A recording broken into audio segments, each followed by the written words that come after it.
तो sorry disturbance के लिए।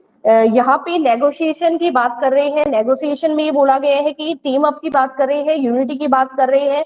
और नेगोशिएशन में जो नेगोशिएटर होता है, इसका पर्टिकुलर यही रोल होता है कि मार्केट की इंटरनल या एक्सटर्नल जितनी भी एक्टिविटीज बनती है, जहां पे कंपनी क्या कर रही है, किसी भी पर्टिकुलर मतलब मार्केट एक्टिविटीज के साथ एड या जुड़ी हुई है, वहां पे नेगोशिएशन का काम यहाँ पे स्टार्ट करा जाएगा। वहां पे नेगोशिएटर जो होता है वो ही नेगोशिएट करने का काम करेगा। ठीक है, तो आई होप ये जो पॉइंट है अपने मैनेजरियल रोल, इसमें आप लोगों को समझ आ गया होगा। 3 मैंने बताए थे आप लोगों के साथ। पहला इंटरपर्सोनल था, दूसरा इंफॉर्मेशनल था, तीसरा डिसीजनल था। इंटरपर्सोनल में अपन ने फिगर हेड, लीडर का रोल और जो अपना लाइजेंस ऑफिसर था, 3 डिस्कस किए थे। दूसरा अपना इंफॉर्मेशनल था। इंफॉर्मेशनल में क्या क्या किए थे? सबसे पहले इंफॉर्मेशनल के लिए अपनाया था मॉनिटर का रोल, फिर डिसमिनेटर का रोल, उसके बाद स्पोक्स पर्सन का। थर्ड जो अपने इंफॉर्मेशनल पढ़ा, इंफॉर्मेशनल के अंदर इंटरप्रेन्योर के साथ है डिस्टर्बेंस हैंडलर, फिर है रिसोर्स एलोकेटर और फोर्थ है नेगोशिएटर। तो एक बार आप दोबारा पढ़ेंगे, ठीक है, नोट्स आप लोग कंप्लीट नहीं है तो कीजिए। उसके बाद मैनेजरियल लेवल की बात कर रही हूँ। किसी को 5 मिनट का जो आपका गैप होता है वो चाहिए तो बता दीजिए आप, वरना मैं 5 मिनट और ले लूँ।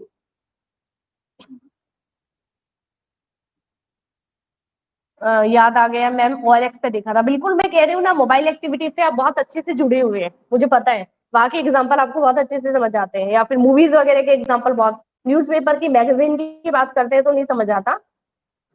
आपके लिए ये एग्जाम्पल्स बड़े अच्छे होते हैं, क्योंकि मुझे पता है सब बच्चे जुड़े हुए हैं। ठीक है, नहीं चाहिए, वेरी गुड। मैनेजरियल लेवल है, फटाफट आपको एक बार डिस्क्राइब कर रही हूँ। बार बार मैंने आपको बताया है, स्टार्टिंग जब आपने कॉमर्स ली थी, 11th में इंटर हुए थे तभी बता दिया था। मैनेजर की जो लेवल है 3 भागों में डिवाइड होते हैं, टॉप, मिड और लो, 3 भाग में डिवाइड करते हैं। अब टॉप लेवल है, उसको एडमिनिस्ट्रेशन लेवल जो होता है, एडमिनिस्ट्रेटिव लेवल वो भी कहा जाता है। अब एडमिनिस्ट्रेटिव लेवल जो है उसमें देखना क्या बोला गया है कि एडमिनिस्ट्रेटिव लेवल में किस किस पर्सन को इंक्लूड करेंगे, प्रेसिडेंट, वाइस प्रेसिडेंट, उसके अलावा सीईओ। कंपनी अपन बहुत कहते हैं, भी मूवीज में भी बहुत देखा है, कंपनी में अलग अलग जगह आपने देखा है कि कंपनी का सीईओ, पढ़ते भी हो अलग अलग जगह, कंपनी का सीईओ। इसके अलावा सीएफओ और सीओओ, मैंने पर्टिकुलर सबका मतलब आप लोगों को इसमें मेंशन करके दिया है। सीईओ चीफ एग्जीक्यूटिव जो ऑफिसर होता है वो। सीएफओ का कहा है फाइनेंशियल ऑफिसर जो होता है, चीफ फाइनेंशियल ऑफिसर, उसका बात किया गया है। फिर है COO या COO, इसमें चीफ ऑपरेटिंग ऑफिसर जो होता है वो। सबके पोजीशन अलग है, सबका काम करवाने का तरीका, सबका लेवल अलग है, पर ये टॉप लेवल और एडमिनिस्ट्रेटिव लेवल के अंदर ही इन्वॉल्व होंगे। ठीक है, पहली चीज फिर बता देती हूँ, president, vice president, CEO, CFO, COO, ये पांचों जो चीज है वो किसके अंदर इंक्लूड हो रही है यहाँ पे, टॉप लेवल के अंदर। मिडिल लेवल एग्जीक्यूटिव भी कहा जा रहा है, काम को शुरुआत करने का जो काम होता है वो मिडिल लेवल ही करता है। परचेज मैनेजर, परचेज के साथ परचेज जहां नाम आ रहा है सेल्स का भी आएगा, तो परचेज मैनेजर, सेल्स मैनेजर, उसके अलावा मार्केटिंग मैनेजर, सेल्स एग्जीक्यूटिव हो गया या एग्जीक्यूटिव ऑफिसर हो गया, प्लांट सुपरवाइजर, यानी प्लांट सुपरवाइजर यानी पर्टिकुलर प्लांट डिवाइड की गई है, अब ये प्लांट है, ये इन जो एग्जीक्यूटिव ऑफिसर है या इनको हैंडओवर किया गया है। डिविजनल हेड, जो मैंने डिपार्टमेंट आपको बताए थे, ऑर्गेनाइजेशन में दोबारा नहीं बताऊंगी, डिपार्टमेंट है उनके हेड बनाए जाते हैं, और डिपार्टमेंटल है, ये चीज आई है इसमें। लोअर लेवल की देखना, बहुत सारे नाम है। लोअर लेवल को सुपरवाइजरी लेवल भी बोला जाता है, ऑपरेटिव लेवल भी बोला जाता है। एक बार क्वेश्चन आया था बोर्ड एग्जाम के अंदर कि भाई आप बताइए फर्स्ट लाइन जो मैनेजर होते हैं, फर्स्ट लाइन मैनेजर किसको बोला जाता है? बच्चे कंफ्यूज हो गए कि भाई हमने तो फर्स्ट लाइन मैनेजर है वो सुना ही नहीं है कि भाई फर्स्ट लाइन क्या है। तो फर्स्ट लाइन मतलब यहाँ पे आएगा लोअर लेवल। लोअर लेवल को फर्स्ट लाइन भी बोला जाता है, सुपरवाइजरी भी बोला जाएगा, ऑपरेटिव भी बोला जाएगा, क्योंकि सबसे ज्यादा जो काम का हैंडओवर रहेगा वो किसके पास रहेगा, इन्हीं लोगों के पास रहेगा। अब इसमें supervisor, superintendent, foreman, selection manager, clerk वगैरह है, एग्जीक्यूटिव है, सब डिपार्टमेंटल है, ये सारे बंदे हैं जो है वो इसमें। अब आप कहेंगे मैम कुछ कुछ पॉइंट्स उसमें भी इंक्लूड हो रहे, इसमें भी हो रहे, तो पर्टिकुलर आप मान के चलिए कि टीम या ऑर्गेनाइजेशन के साइज को देखते हुए ये लोग कुछ कुछ पोजीशन है वो लोअर लेवल में भी इन्वॉल्व कर रहे हैं, तो मिडिल लेवल में भी इन्वॉल्व कर रहे हैं। ठीक है, यहाँ पे सुपरवाइजर है, वो कोई भी चीज का मतलब हेड मान लो, कोई भी चीज को ऑब्जर्व करने वाला मान लो, सुपरडिएंटेड है, वो कोई भी चीज का हेड है, अधीक्षक बोला जाएगा। फॉरमैन है जो पर्टिकुलर कोई भी 5 पर्सन काम कर रहे हैं उसके ऊपर एक हेड को नियुक्त कर दिया, वो फॉरमैन है। उसके बाद क्लर्क आपको पता है, ठीक है। और एग्जीक्यूटिव है कोई भी काम को देखने वाला, उसका हेड यानी प्रबंधकर्ता, ठीक है। तो ये चीज है। अब फंक्शन की बात कर रही हूँ, फंक्शन में फटाफट आपको बता रही हूँ, ये चैप्टर कंप्लीट हो जाएगा। टॉप लेवल का क्या काम होता है? सबसे पहले कंफ्यूज नहीं होना, डिटरमाइन करना ऑब्जेक्टिव, वो प्लान पॉलिसीज को बनाना, उनको यहाँ पे प्लान पॉलिसीज बनाएंगे, कोई भी ऑब्जेक्ट डिटरमाइन करेंगे, कोई भी संस्था के गोल को यहाँ पे ऑब्जर्व करेंगे। उसके बाद में जितने भी रिसोर्सेज है उनको असेंबल करके काम करेंगे। फिर वेलफेयर और survival of the organisation. Welfare और सर्वाइवल कैसे होगा? मतलब कोई भी पॉलिसी अपन बना रहे हैं शॉर्ट टाइम के लिए नहीं बना के अपन थोड़ा लॉन्ग टाइम के लिए सोच रहे हैं, क्योंकि अपनी संस्था है, अपने को जहां तक ले जाने का सोचेंगे वहां तक पहुंच जाएगी। उसके बाद connection with the outside world, यानी बाहर की जो मतलब आउटसाइडर है उनके साथ कनेक्शन बनाने का काम है टॉप लेवल। यानी कि क्या कर रहे हैं? ऑब्जेक्ट को डिटरमाइन करना, प्लान को बनाना, पॉलिसीज को बनाना, उनको प्रिपेयर करना, ऑर्गेनाइजिंग की एक्टिविटीज को देखना, कंपनी के वेलफेयर के बारे में सोचना, कंपनी के गोल ऑब्जेक्ट के बारे में सोचना, आउटसाइड के साथ कनेक्शन मेंटेन करने का काम टॉप लेवल का है, ठीक है। दूसरी चीज मैं बता रही हूँ मिडिल लेवल। मिडिल लेवल क्या कर रहा है? जो प्लान पॉलिसीज बनाई गई थी उनको यहाँ पे स्टार्ट करवाने का काम है वो मिडिल लेवल करेगा। जो जस्ट मैंने इसके अंदर बताया था कि यहाँ पे इंटरप्रिटेशन बोला है कि कोई भी चीज का एक मतलब व्याख्या करना बोलो, एक्सप्लेनेशन बोल दो। Explain policies to low level, explain कर रहा है, मैंने जस्ट बताया। प्लान पॉलिसीज बनेगी टॉप पे, ठीक है। स्टार्ट करवाएगा मिड, और किन के थ्रू स्टार्ट करवाएगा? काम करने वाले तो लोअर लेवल ही है, फर्स्ट लाइन वाले ही है, तो उनको नहीं लेके चलेंगे तो यहाँ पे मैनेजर तो काम नहीं करवा पाएंगे। तो यहाँ पे explain policies to lower level किसके फेवर में कर रहा है? लोअर लेवल के लिए एक्सप्लेन पॉलिसीज कर रहा है, पॉलिसीज एक्सप्लेन कर रहा है, sorry. Organising activity department wise वो देखेगा। रिक्रूटमेंट सिलेक्शन का काम है वो भी मिडिल लेवल वाले देखेंगे। मतलब कोई भी कंपनी में परफॉर्मेंस की बात करें तो मोटिवेट करने का जो काम होता है अपने पर्सन को, उनको टाइम टू टाइम मोटिवेशन देने का काम है वो भी कौन करेगा? मिडिल लेवल वाले करेंगे। साथ में कंट्रोल करने का काम, इंस्ट्रक्ट करने का काम है वो भी यहाँ पे मिडिल लेवल का बनेगा। और लास्ट इसमें है कि कोऑपरेट करना दूसरे डिपार्टमेंट। अब दूसरे डिपार्टमेंट क्या है? सबसे ज्यादा लोअर लेवल, क्योंकि मिलजुल के काम कर रहे हैं, कॉन्फ्लिक्ट अराइज हो जाएगा तो कोऑपरेट करने के चलना है, ठीक है। कोऑपरेशन है जो वो यहाँ पे बहुत जरूरी है। तो पॉलिसीज को एक्सप्लेन करना लोअर लेवल पे। सेकंड मैंने बताया ऑर्गेनाइजिंग की एक्टिविटी को देखना। रिक्रूटमेंट सिलेक्शन का काम, रिक्रूटमेंट सिलेक्शन के बाद में ये कह रहे हैं पर्टिकुलर डिपार्टमेंट वाइज आप देखिए, मोटिवेशन का काम जो होगा वो, और लोगों के साथ कोऑर्डिनेशन कोऑपरेशन का जो काम होगा वो भी मिडिल देंगे कि किसके फेवर में? लोअर के फेवर में, ठीक है। अब लोअर का क्या काम है? लास्ट है इसमें रिप्रेजेंट करना किसकी? कंप्लेंट के वर्कर्स की कंप्लेंट से उसको रिप्रेजेंट करेगा। किसके सामने करेगा? हाई लेवल या टॉप लेवल के सामने करेगा, ठीक है। टॉप लेवल के सामने, या अगर खुद तक वो प्रॉब्लम सॉल्व हो जाती है तब तो खुद ही सॉल्यूशन दे देगा। अगर ऐसी प्रॉब्लम है कि मिडिल लेवल है वो खुद इन्वॉल्व नहीं होना चाहता तो वो जो प्रॉब्लम है वो जाएगी कहाँ तक? टॉप लेवल तक। दूसरी चीज है गुड वर्किंग कंडीशन है वो क्रिएट करना। फिर है provide safety to workers. Safety to workers मतलब ऐसा नहीं है सिर्फ सैलरी, मैंने बोला था फाइनेंशियल के साथ नॉन फाइनेंशियल जो एक्टिविटीज है, नॉन फाइनेंशियल टर्म है वो भी इन्वॉल्व करना बहुत जरूरी है। उसके बाद में एक सेकंड, आई थिंक प्रॉब्लम आ रही है नेटवर्क में, सॉरी। गुड वर्किंग कंडीशन है वो क्रिएट करना। सेफ्टी एनवायरनमेंट क्रिएट करना। जैसे कि बहुत सारी संस्था में आपने सुना होगा कि भी मजदूरों के किसी का हाथ कट जाता है, किसी को मतलब बहुत सारे किसी तरीके की चोट लग जाती है, उनके लिए जितने भी सेफ्टी जोन है वो रखने की जिम्मेदारी कंपनी वालों की होनी चाहिए, क्योंकि कंपनी में वो काम कर रहे हैं, आप लोगों के लिए काम कर रहे हैं, ठीक है। तो उनकी जान आपके लिए बहुत बहुत जरूरी होनी चाहिए, बहुत कीमती होनी चाहिए, बहुत वैल्यूएबल होनी चाहिए। तो उनके लिए ये जो सेफ जोन है वो क्रिएट करना एक कंपनी की जिम्मेदारी होगी। उसके अलावा helping middle level in recruitment and selection, ठीक है। यहाँ पे मान लो कि मिडिल लेवल में 5 बंदे इन्वॉल्व है और रिक्रूटमेंट और सिलेक्शन का काम बहुत वाइड है, ठीक है, और बहुत अच्छे लोग हैं वो लोअर लेवल में भी अपने इन्वॉल्व है, तो 2 या 3 पर्सन है उनको अपन मिडिल में भी इन्वॉल्व कर सकते हैं कि आप रिक्रूटमेंट सिलेक्शन जो प्रोसेस है इसमें हमारा हेल्प कीजिए। उसके बाद में boosting the moral of worker, ठीक है। जो वर्कर्स है उनकी बूस्टिंग मतलब जो भी मोरल पावर है उसको बूस्ट करना, बढ़ाना। फिर उसके बाद है minimising the wastage of material. बिल्कुल, जब हर एक काम संस्था में स्टेप बाय स्टेप तरीके से होगा तो सबसे कम टाइम लगेगा, सबसे कम मनी जो है वो कंज्यूम होगी, वेस्टेज होगी, और टाइम है वो बहुत अच्छी तरीके से यूटिलाइज होके और क्या होगा, काम अपना अच्छी तरीके से होगा, प्री डिटरमाइंड ऑब्जेक्ट वगैरह है वो भी अच्छे से डिसाइड होंगे। ठीक है, तो आई होप चैप्टर अपना है ये कंप्लीट हो चुका है। आप एक बार अपने अपने व्यूज हैं वो इस चैप्टर को लेके दे दीजिए, यस और नो में आप इन्वॉल्व कीजिए अपने अपना। एक बार आपको दोबारा पढ़ना पड़ेगा, एक बार मैंने करवाया है, सेकंड बारी मैं दोबारा रिपीट करवा रही हूँ, थर्ड बारी एक बार दोबारा आपको पढ़ना पड़ेगा। नोट्स आपने मेंटेन नहीं किए हैं तो दोबारा कह रही हूँ, नोट्स आप सब लोगों को अपने अपनी नोट्स नोटबुक पे मेंटेन कर रहे हैं। ठीक है, मैंने 7 चैप्टर तक आप लोगों को बिल्कुल मेरे हैंडमेड नोट्स है वो आप लोगों तक पहुंचाए हैं, तो आप अपनी अपनी नोटबुक है वो कंप्लीट करेंगे।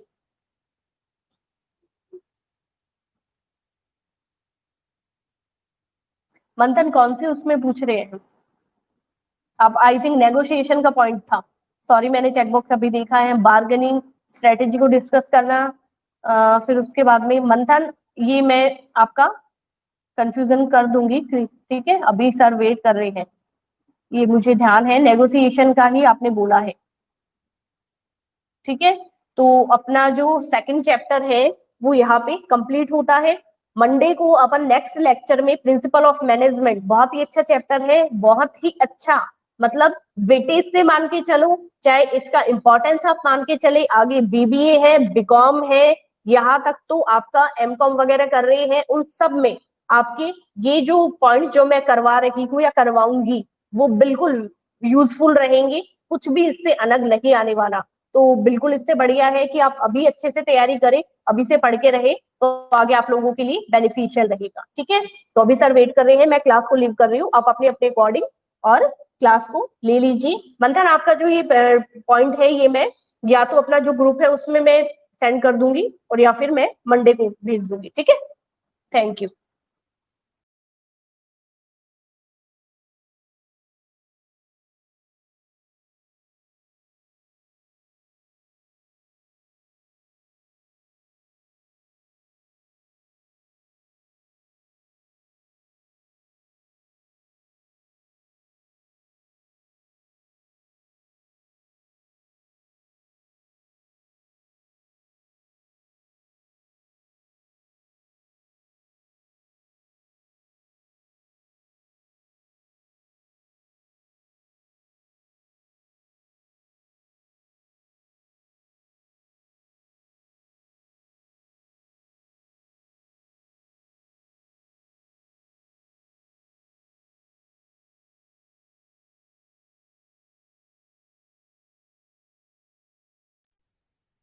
Good morning students.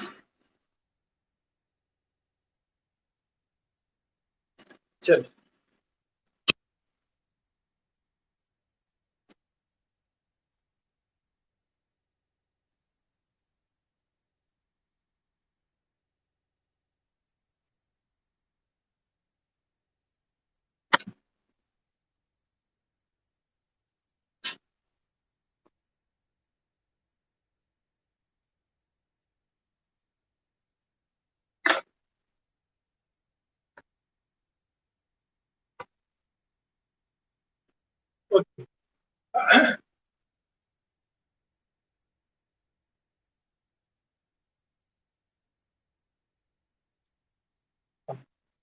Okay, good morning students. सभी अपन आज भी पढ़ रहे थे, अपना 6 चैप्टर चल रहा था, उसका नाम था अपने डेटा टाइप पढ़ रहे थे, और अपने कल जो अपना टॉपिक था वो क्या था, इम्प्लिसिटी और एक्सप्लिसिटी टाइप कन्वर्जन था। ठीक है, और इम्प्लिसिटी और एक्सप्लिसिटी टाइप अपन पढ़ रहे थे, उसी का एक छोटा सा प्रोग्राम पढ़ते हैं, उस प्रोग्राम के अंदर समझेंगे किस प्रकार से इम्प्लिसिटी एक्सप्लिसिटी हो रहा है। ठीक है, तो सभी स्टूडेंट्स गुड मॉर्निंग। ओके, हाँ, ओके, सभी भी स्टूडेंट्स को गुड मॉर्निंग, और क्लास को देखते हैं कंटिन्यू। ठीक है, चलो, तो मैंने एक छोटा सा एग्जांपल लिया प्रोग्राम, जिसके द्वारा हम जो कल हमारा टॉपिक था इम्प्लिसिटी और एक्सप्लिसिटी टाइप कन्वर्जन जो हम पढ़ रहे थे, उसी का एक प्रोग्राम के द्वारा उसको अपन समझने की कोशिश करते हैं। ठीक है, ये मैंने एक छोटा सा प्रोग्राम लिखा है, इसमें इम्प्लिसिटी और एक्सप्लिसिटी जो एग्जाम्पल है इसको अपन देखेंगे। ठीक है, सबसे ऊपर लाइन दे रखी है, include iostream dot H. Include iostream dot H. इस लाइन को हम क्या बोलते हैं? इस लाइन को हम बोलते हैं हेडर फाइल। क्या बोलते हैं? Header file. ठीक है, क्या बोलते हैं इस लाइन को? अपन हेडर फाइल बोलते हैं। ठीक है, हाँ, क्लियर नहीं दिख रहा है? ओके, कोशिश करता हूँ क्लियर दिखाने की।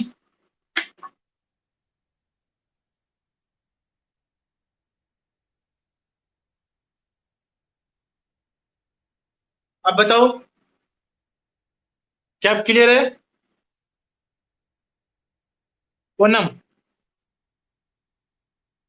क्या अब क्लियर है थोड़ा बहुत?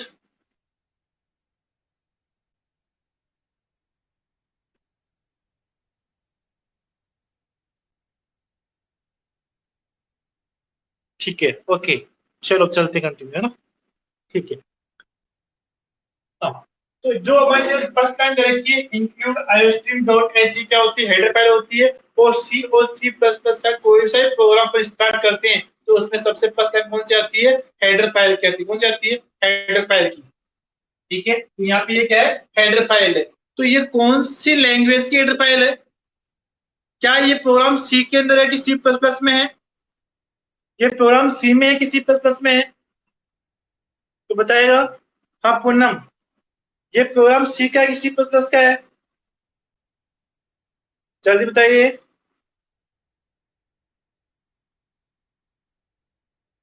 जल्दी आंसर दीजिए Poonam, Vanshika, Ishita, Kush, Rahul. C plus plus, Rahul, very good, okay, okay, very good, C plus plus का है। ठीक है, ओके, वंशिका एब्सेंट आज? वंशिका एब्सेंट है? ठीक है, हाँ, ये सी प्लस प्लस का प्रोग्राम है। क्यों है? इसकी हेडर फाइल बता रही है हमारे को, क्योंकि जो ये हेडर फाइल होती है आईस्ट्रीम डॉट एच, इसमें लगती है सी प्लस प्लस में, जबकि सी में क्या लगती है? S T D I O dot H और कोनियो डॉट एच। क्या लगती है इसमें?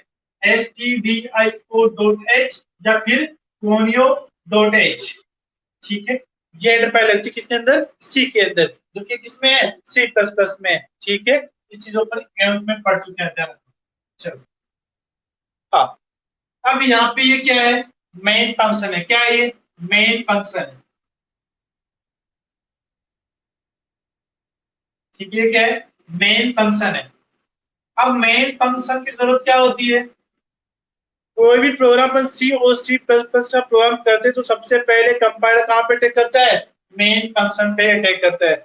यदि किसी भी प्रोग्राम में मेन फंक्शन गिवन नहीं है, किसी प्रोग्राम क्या नहीं है? मेन फंक्शन गिवन नहीं है, तो उस प्रोग्राम को कंपाइलर रीड नहीं करता। क्या कहा मैंने? यदि किसी प्रोग्राम में मेन फंक्शन नहीं है तो कंपाइलर उस प्रोग्राम को रीड नहीं करता। क्यों नहीं करता? रीजन क्या है? क्योंकि कंपाइलर सबसे पहले किस पे अटैक करता है? मेन फंक्शन पे अटैक करता है। यदि मेन फंक्शन उसके अंदर नहीं है तो कहाँ अटैक करेगा? ठीक है, तो मेन फंक्शन पे कंपाइल अटैक करता है, वो सबसे पहले कंपाइलेशन किसको करेगा? मेन फंक्शन को ही कंपाइल करता है। ठीक है, तो मेन फंक्शन ये हो गया। यहां पे कंपाइल अटैक किया, इसकी बॉडी के अंदर हटाना, इसकी बॉडी के अंदर ये मेन फंक्शन की बॉडी स्टार्ट हो गई।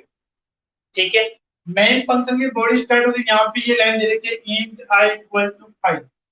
इंट आई इक्वल टू 5, इस लाइन के बारे में बताइए। लाइन क्या बता रही है? Int I equal to 5। हाँ, जल्दी से बताइए इस लाइन का मतलब क्या है?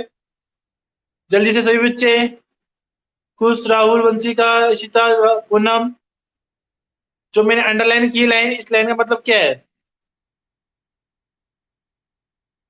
जल्दी बताइए। देखो, एक्टिव रहो जल्दी, इतना टाइम नहीं, रेस्पॉन्स आने में इतना टाइम नहीं लेना चाहिए अपने को। ठीक है, जल्दी से आंसर मिलना चाहिए। यस या नो? आता है तो जवाब दीजिए इसका, नहीं आता तो नो दीजिए। ठीक है, हाँ पूनम, डिक्लेरेशन ऑफ वेरिएबल। अच्छा, एक बार और देख लो, एग्जाम्पल समझ लो, कोशिश करो।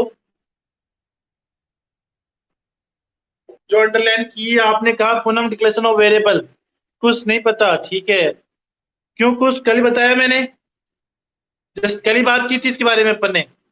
ये क्या होता है? क्यों नहीं पता आप लोगों को? कल की बात आज भूल गए क्या? दिशा, क्यों नहीं आता आपको? कल ही अपने एक्सप्लेन किया इस चीज के बारे में। Declaration variable, initialization of variable, कल ही बात की थी। ठीक है। हाँ पूनम, एक बार आप चेक कीजिए क्या बोल रहे हो आप।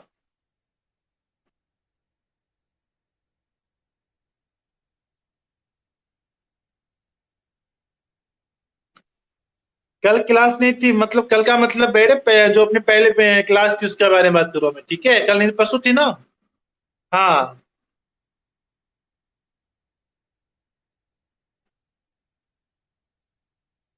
पूनम, आपने जो आंसर दिया पूनम, अगर वो डिक्लेरेशन ऑफ वेरिएबल है तो मैं यहाँ पे लिख रहा हूँ इंट आई। इसे क्या बोलेंगे पूनम?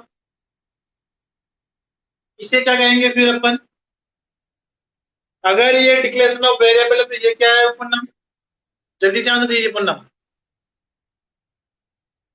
अगर ये आपने डिक्लेरेशन ऑफ वेरिएबल कहा है, इसे इसे हम क्या कहेंगे?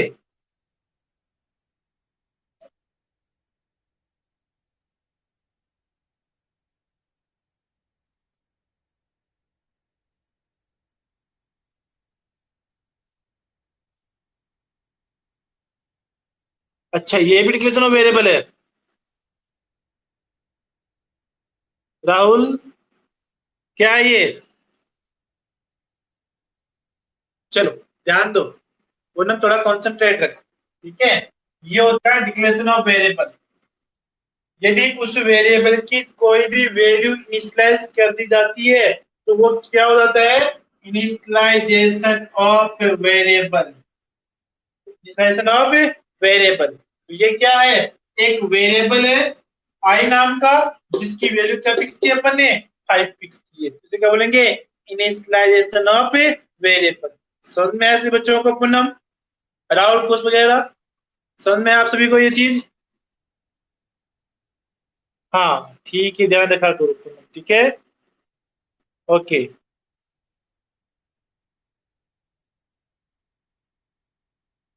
ठीक है। अब राहुल और कुश की आंसर देगा। राहुल, कुश और दिशा, आप लोग आंसर दीजिए नेक्स्ट लाइन का। इस लाइन का मतलब क्या है?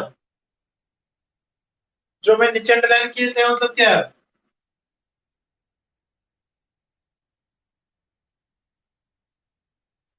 बताइए क्या मतलब इसका?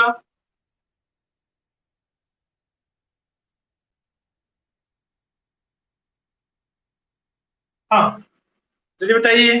जो मैंने लाइन अंडरलाइन की है नीचे, इस लाइन अंडरलाइन में कलर, जो अंडरलाइन लाइन है, इसका क्या मतलब है? दिशा, कुश, राहुल। वंशिका पहले कहाँ चले गए थे?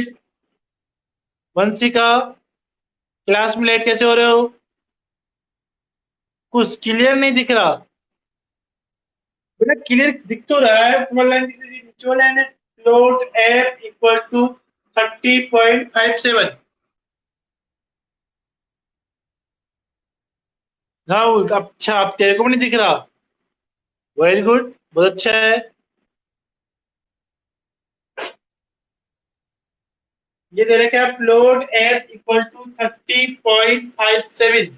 ठीक है। अब बताइए क्या मतलब है इसका?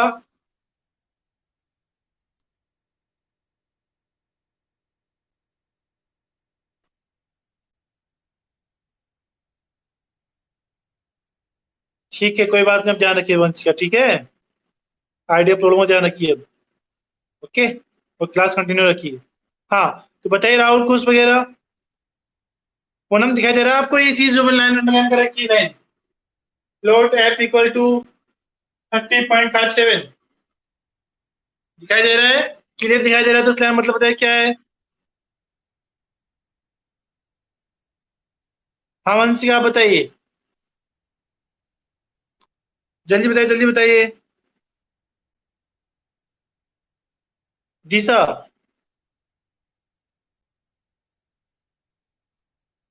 नहीं पता किसी को? अरे कहाँ सो रहे हो आप लोग? क्यों नहीं पता आप लोगों को?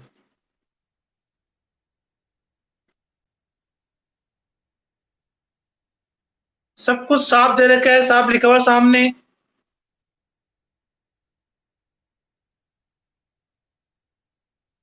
नहीं पता? ये क्या मतलब वंशिका तुम्हारा? क्यों ही पता नहीं है तुम लोगों को? क्यों पता नहीं है?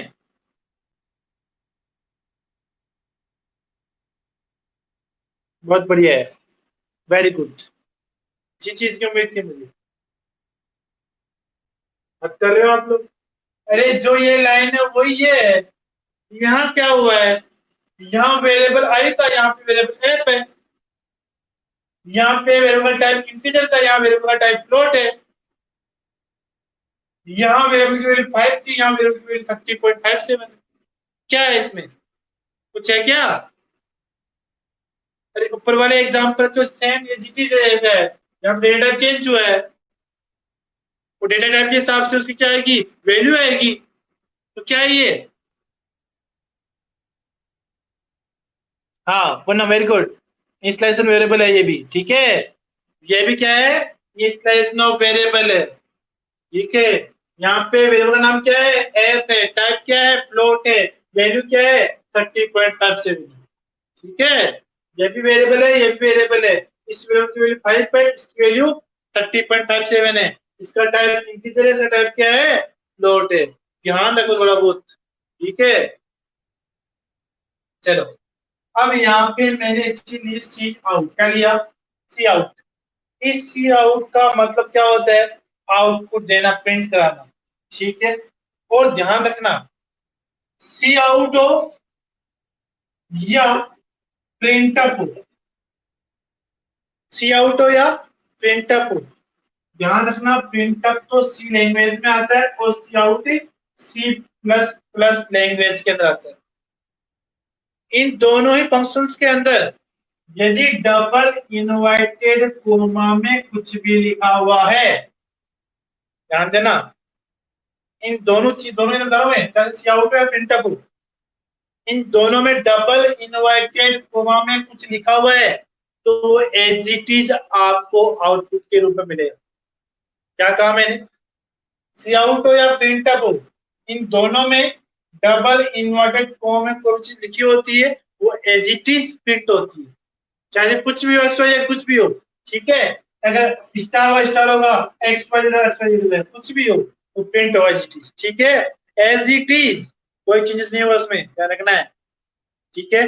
चलो, अब यहाँ पे लिखा हुआ है सी आउट डबल इनवर्टेड कॉमा में क्या लिखा हुआ है? I equal. क्या लिखा हुआ है? I equal. दिख रहा है क्या? तो यहाँ पे इसका आउटपुट क्या रहेगा? इसका आउटपुट क्या आएगा? क्या लिखा हुआ है यहाँ पे? आई बराबर, तो ये आई बराबर। डाउट यहाँ तक? नहीं है? यहाँ तक किसी को डाउट नहीं है? ठीक है। आगे पे क्या लिखा है? अब यहाँ पे इस आई के ऊपर कुछ भी नहीं है, ठीक है, मतलब कोई इन्वर्टेड कॉमा नहीं आगे ऊपर इसके। तो इससे क्या होगा? इस आई की वैल्यू आएगी भैया। क्या है आई की वैल्यू? आई की वैल्यू कितनी है बताइए मुझे? आई की वैल्यू कितनी है यहाँ पे? अरे आई की वैल्यू क्या दे रखी है? जल्दी बताइए। आई की वैल्यू, हाँ पूनम 5, वेरी गुड, ठीक है। तो क्या है यहाँ पे? आई की वैल्यू 5, क्या रहेगा? आई इक्वल टू 5, ठीक है। आई इक्वल टू 5, क्लियर। इसी प्रकार से नीचे वाली लाइन का आउटपुट बताइए मुझे। हाँ पूनम, नीचे वाली लाइन का आउटपुट बताइए मुझे, क्या आएगा? दिशा, ओके, वेरी गुड। अब जो नीचे वाली लाइन दे रखी है ये वाली, इस लाइन का आउटपुट क्या आएगा बताइए मुझे, जल्दी बताइए। इस लाइन का आउटपुट, सॉरी इस वाली लाइन का बताइए, क्या आउटपुट आएगा इस लाइन का, जल्दी से। और कोई आंसर?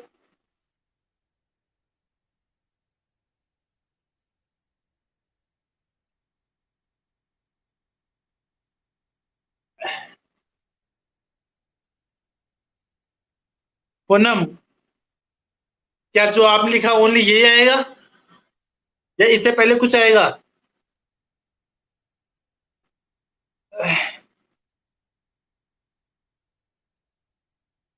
राहुल क्यों नहीं दिख रहा बेटा? बाकी बच्चों कैसे दिखाई दे रहा है? राहुल, बाकी बच्चों कैसे दिखाई दे रहा है?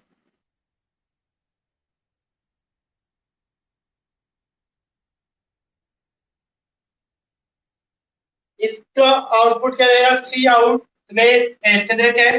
Slash N. स्लेश एन से आए लेंथ ब्रेक हो जाएगी। पहले हम यहाँ पे थे और नीचे लाइन में आ गए। ठीक है, फिर क्या देखे यहाँ पे? एफ बराबर, तो एफ इक्वल, ठीक है, फिर एफ की वैल्यू, तो एफ की वैल्यू क्या है? 30.57 करेगा, 30.57। क्लियर यहां तक? कोई डाउट नहीं है? चलो आगे, अब बात करते हैं आगे। फिर यहाँ पे क्या लाइन ब्रेक हो गई, नीचे आ गई।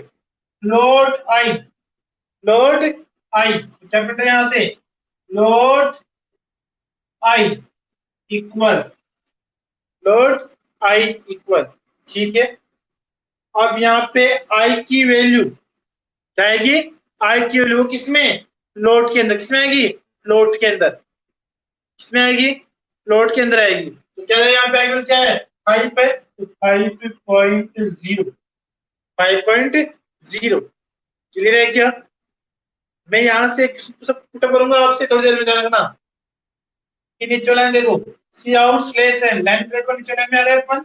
Int F, int F equal, F की वैल्यू किसके अंदर? इंटीजर में। एफ की वैल्यू किसमें? इंटीजर में। एफ की वैल्यू क्या है? ये दे रखी है, तो क्या है इसकी? 30, ओनली 30, ओनली 30। अब यहाँ पे आई की वैल्यू क्या थी? 5 थी, हमने क्या कर दिया? 5.0 कर दिया। एफ की वैल्यू 30.57 थी, हमने 30 कर दिया। मतलब टाइप चेंज हुआ क्या? यहाँ फ्लोट था, इंटीजर में आउटपुट आ रहा है, और यहाँ इंटीजर था तो फ्लोट में आउटपुट आ रहा है। ये किस प्रकार की टाइप कास्टिंग हुई? ये किस प्रकार की टाइप कास्टिंग हुई? जल्दी बताइए।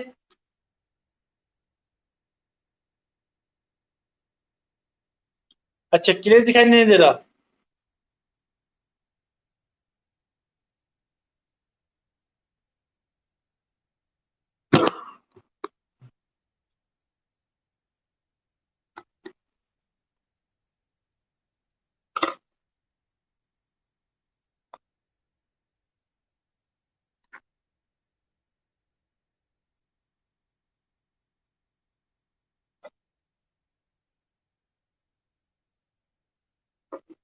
अब दिखाई दे रहा है? दिखाई दे रहा है कुछ?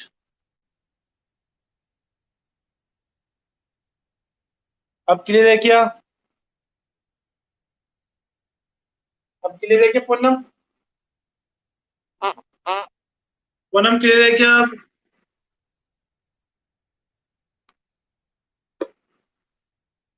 दिखाई तो दे रहा है, थोड़ा मोटा लिखो क्या इसको? चलो आगे से अपना थोड़ा डार्क लिख लेंगे, ठीक है? ओके, पूनम आगे से अपन इसको थोड़ा डार्क कर लेंगे वो, ठीक है? अभी कोशिश करो दिखाई देने की। चलो मैं वो दिखाई देता हूँ आपको, क्लियर दिखाई दे। अब दिख रहा है क्लियर?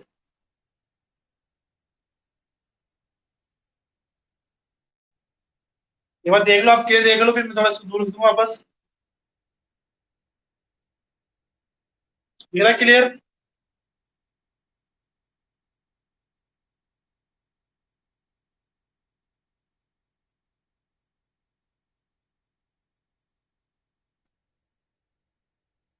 ठीक है, अब क्लियर दिखाई दे रहा है अभी? अच्छा, अभी दिखाई नहीं दे रहा पूनम? अभी क्लियर दिखाई नहीं दे रहा आपको अभी भी?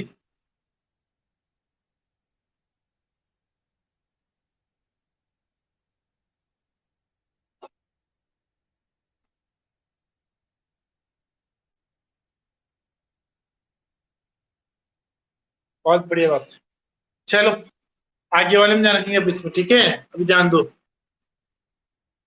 अभी तो ऐसे ध्यान दो आप, थोड़ा डार्क कर लेंगे इसको।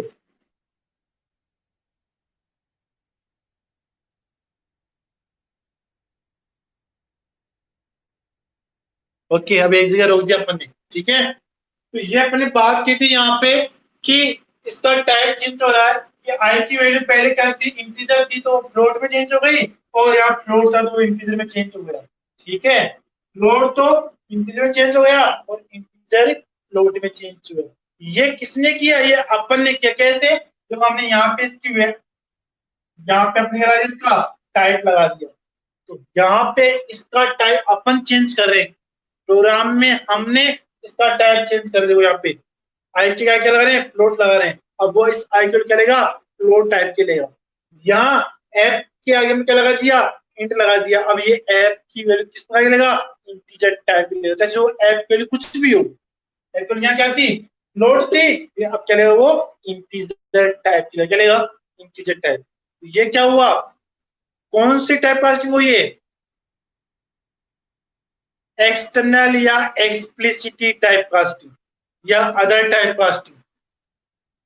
और एक्सप्लिसिटी टाइप कास्टिंग कौन करता है, यूजर करता है, तो अपन ने इसको किया है, ठीक है। तो किस पर टाइप कास्टिंग हुई, एक्सप्लिसिटी टाइप कास्टिंग, ठीक है। अब चलते हैं अपन नेक्स्ट टॉपिक के अंदर, जिसका नाम है ओके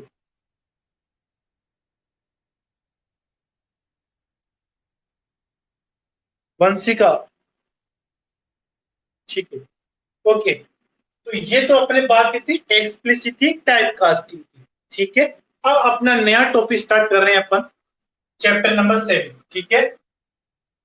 चैप्टर 6 कंप्लीट हो चुका है अपना, तो चैप्टर 7 स्टार्ट कर रहे हैं।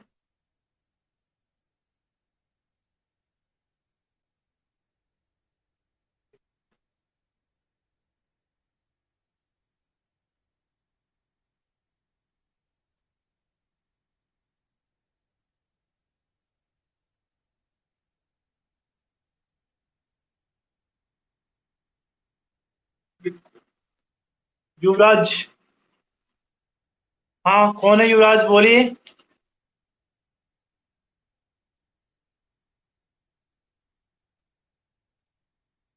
युवराज,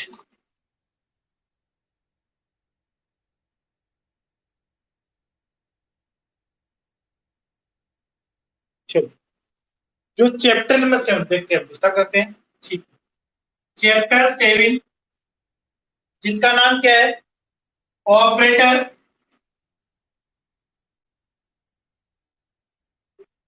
एक्सप्रेशन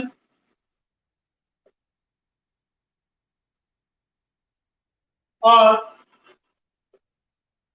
ऑपरेटर एक्सप्रेशन और वेरिएबल, ठीक है।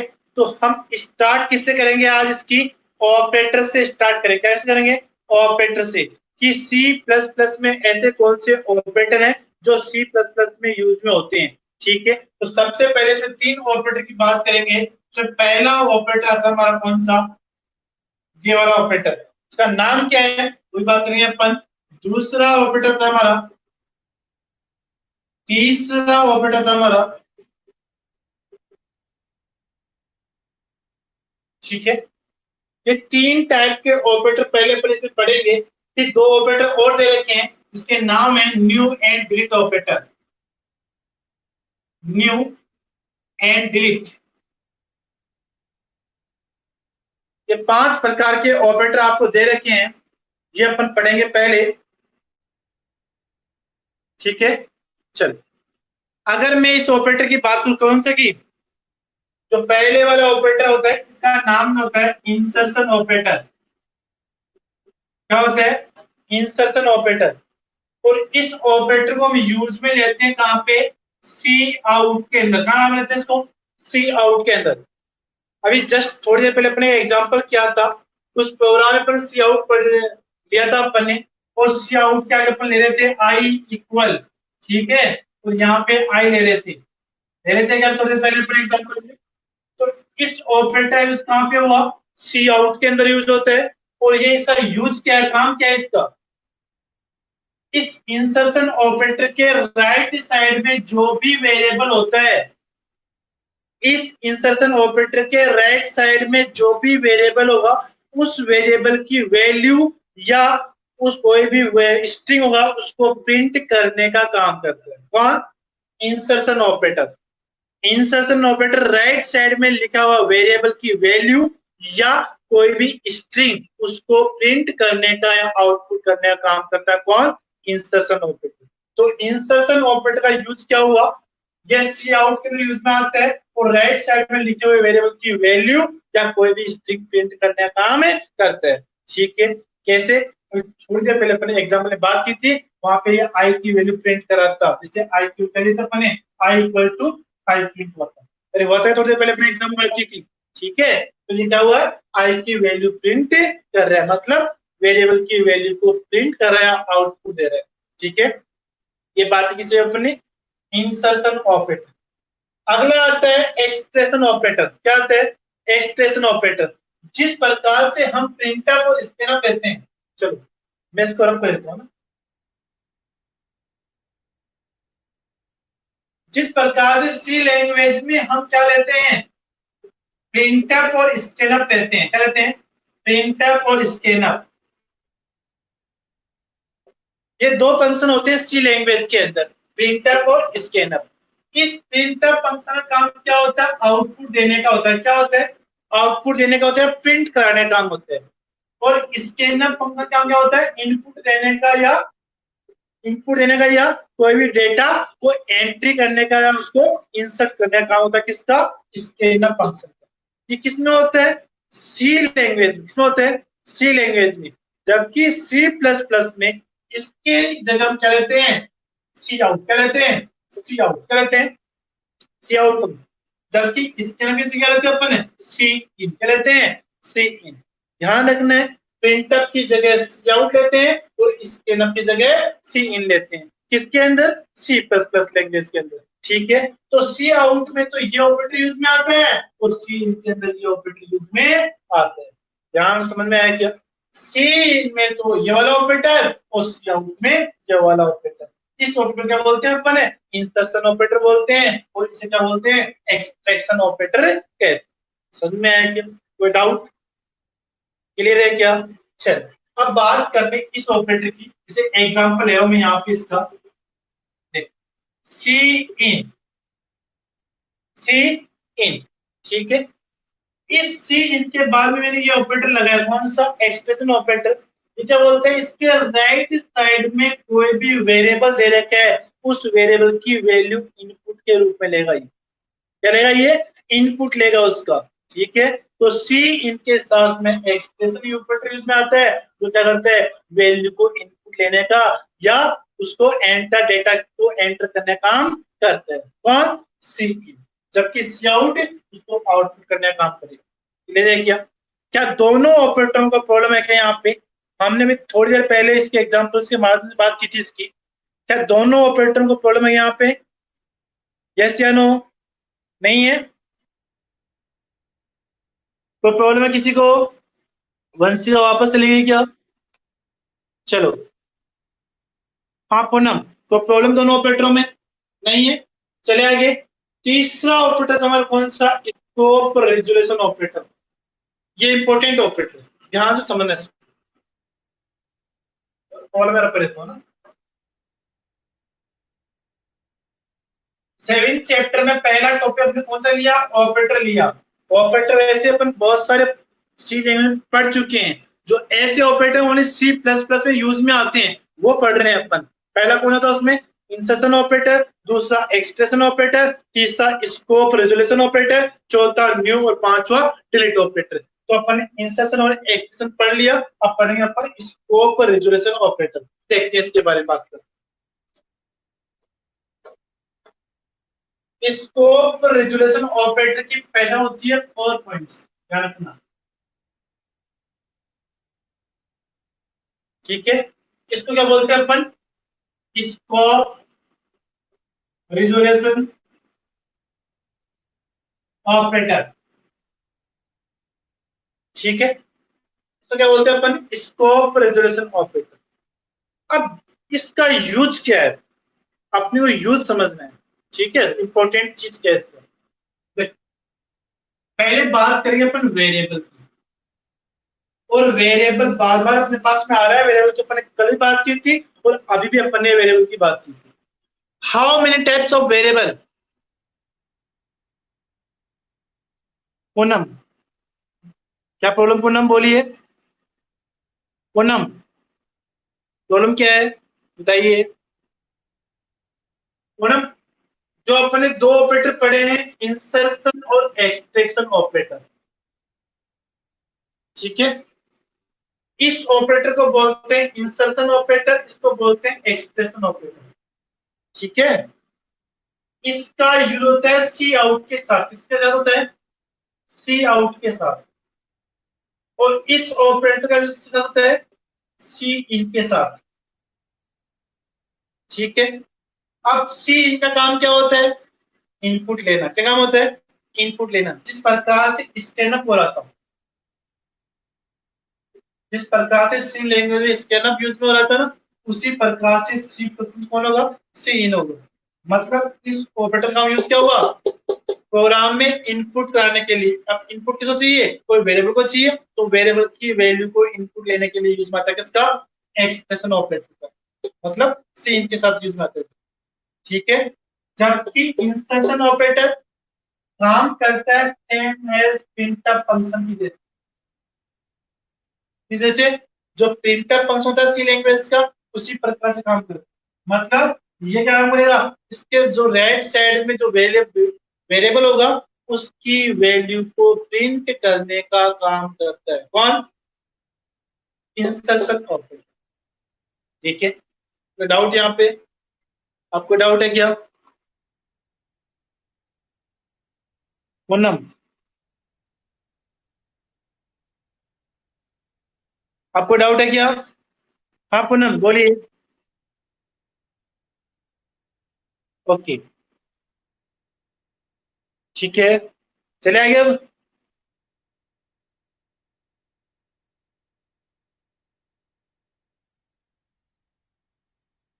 Okay, okay, very good. चलो, अगला टॉपिक हम चल रहे थे स्कोप रेजोल्यूशन ऑपरेटर की। तो मैंने यहाँ बात की थी how many types of variable, variable कितने टाइप के होते हैं। 11th में बात की थी अपन ने। अब उसी चीज के अगर आपने वो वेरिएबल पता है, तो हमारे को ये ऑपरेटर पता है। अगर आपको वेरिएबल के बारे में डिटेल पता नहीं है, तो इस ऑपरेटर को समझना क्या है? मुश्किल है। हाँ, राहुल, 3 टाइप्स के नाम बताइए राहुल। इसी तरह 4 टाइप्स के। ओके, और कोई? How many types of variable, variable कितने प्रकार के होते हैं? पूनम, वंशिका, दिशा, बताइए। कुछ 4 टाइप के। ये कुछ, राहुल, इसी तरह कौन कौन से होते हैं? नाम बताइए देंगे मुझे एक बार इसके। 4 टाइप्स कौन कौन से होते हैं? बताइए नाम मुझे।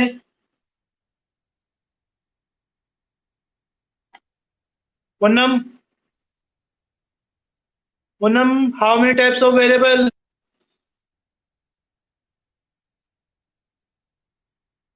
अच्छा, इसी तरह 2 होते हैं। 2 कौन से होते हैं इसी तरह?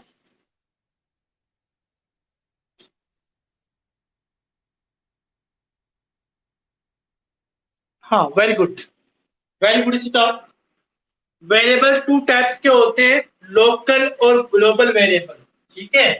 तो वेरिएबल 2 प्रकार के होते हैं, लोकल और ग्लोबल। पहले अपन वो बात करेंगे, उसके बाद आगे अपन इसके ऊपर स्कोप रिजोल्यूशन ऑपरेटर के ऊपर आएंगे। तो पहले वेरिएबल 2 टाइप्स के होते हैं, एक तो लोकल वेरिएबल, कौन सा? लोकल वेरिएबल, दूसरा ग्लोबल वेरिएबल, ठीक है। अब लोकल वेरिएबल क्या होता है, ग्लोबल वेरिएबल क्या होता है, ध्यान देना। सबसे ऊपर वाले में कौन सी आती है रे? हेडर फाइल आती है। कौन सी आती है? हेडर फाइल आती है। ये मैंने हेडर फाइल लिखी, ठीक है। डाउट? इस हेडर फाइल के नीचे मैंने मान लिया यहाँ पे इंट एस वाई, ठीक है। और मैंने ले लिया फिर वर्ड मेन, और वर्ड मेन की बॉडी स्टार्ट कर दी मैं नीचे से यहाँ पे। और यहाँ पे मैंने फिर वेरिएबल ले लिए प्लॉट ए बी, ठीक है। और अब यहाँ पे देखो, वेरिएबल मैंने दो जगह लिए हैं, ठीक है, एक तो एक्स वाई वेरिएबल है और ए बी भी क्या है, वेरिएबल है। इनमें से एक तो लोकल है, दूसरा क्या है, ग्लोबल है। एक तो लोकल, दूसरा क्या है, ग्लोबल है। अब कौन सा लोकल है, कौन सा ग्लोबल है, ये मैंने पता होना चाहिए। मैंने दो जगह वेरिएबल लिए हैं, एक तो ये रहा, दूसरा ये रहा। यहाँ पे एक्स वाई वेरिएबल है, यहाँ पे ए बी वेरिएबल है, ठीक है।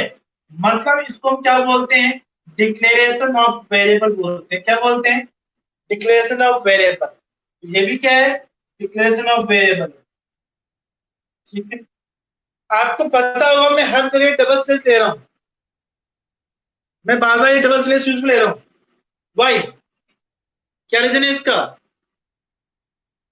जो मैं बार बार डबल स्लैश यूज ले रहा हूं, इसका यूज क्या है, रीजन क्या है इसका, पता है आपको। ये होती है कमेंट लाइन। क्या होती है, कमेंट लाइन, ठीक है। और कमेंट दो प्रकार के होते हैं, सिंगल लाइन और मल्टी लाइन कमेंट। तो ये सिंगल लाइन कमेंट देने का तरीका होता है, ठीक है। तो ये कमेंट के लिए लेते हैं काम, ठीक है। चलो, अब मैंने क्या किया, ये भी वेरिएबल है, ये भी वेरिएबल है, इनमें से एक लोकल है, दूसरा ग्लोबल है। तो बताइए कौन से लोकल है, कौन से ग्लोबल है, जल्दी से बताइए कौन से लोकल, कौन से ग्लोबल है, जल्दी कीजिए।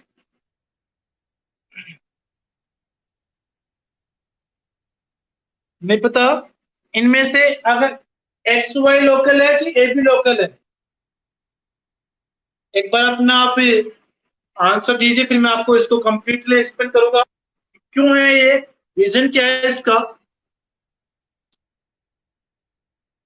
X Y global, Poonam X Y local, अच्छा एक्स वाई लोकल बता रहे हो आप, ठीक है। और इसी तरह एक्स वाई ग्लोबल और ए बी लोकल, ओके। देखते हैं कौन सही है।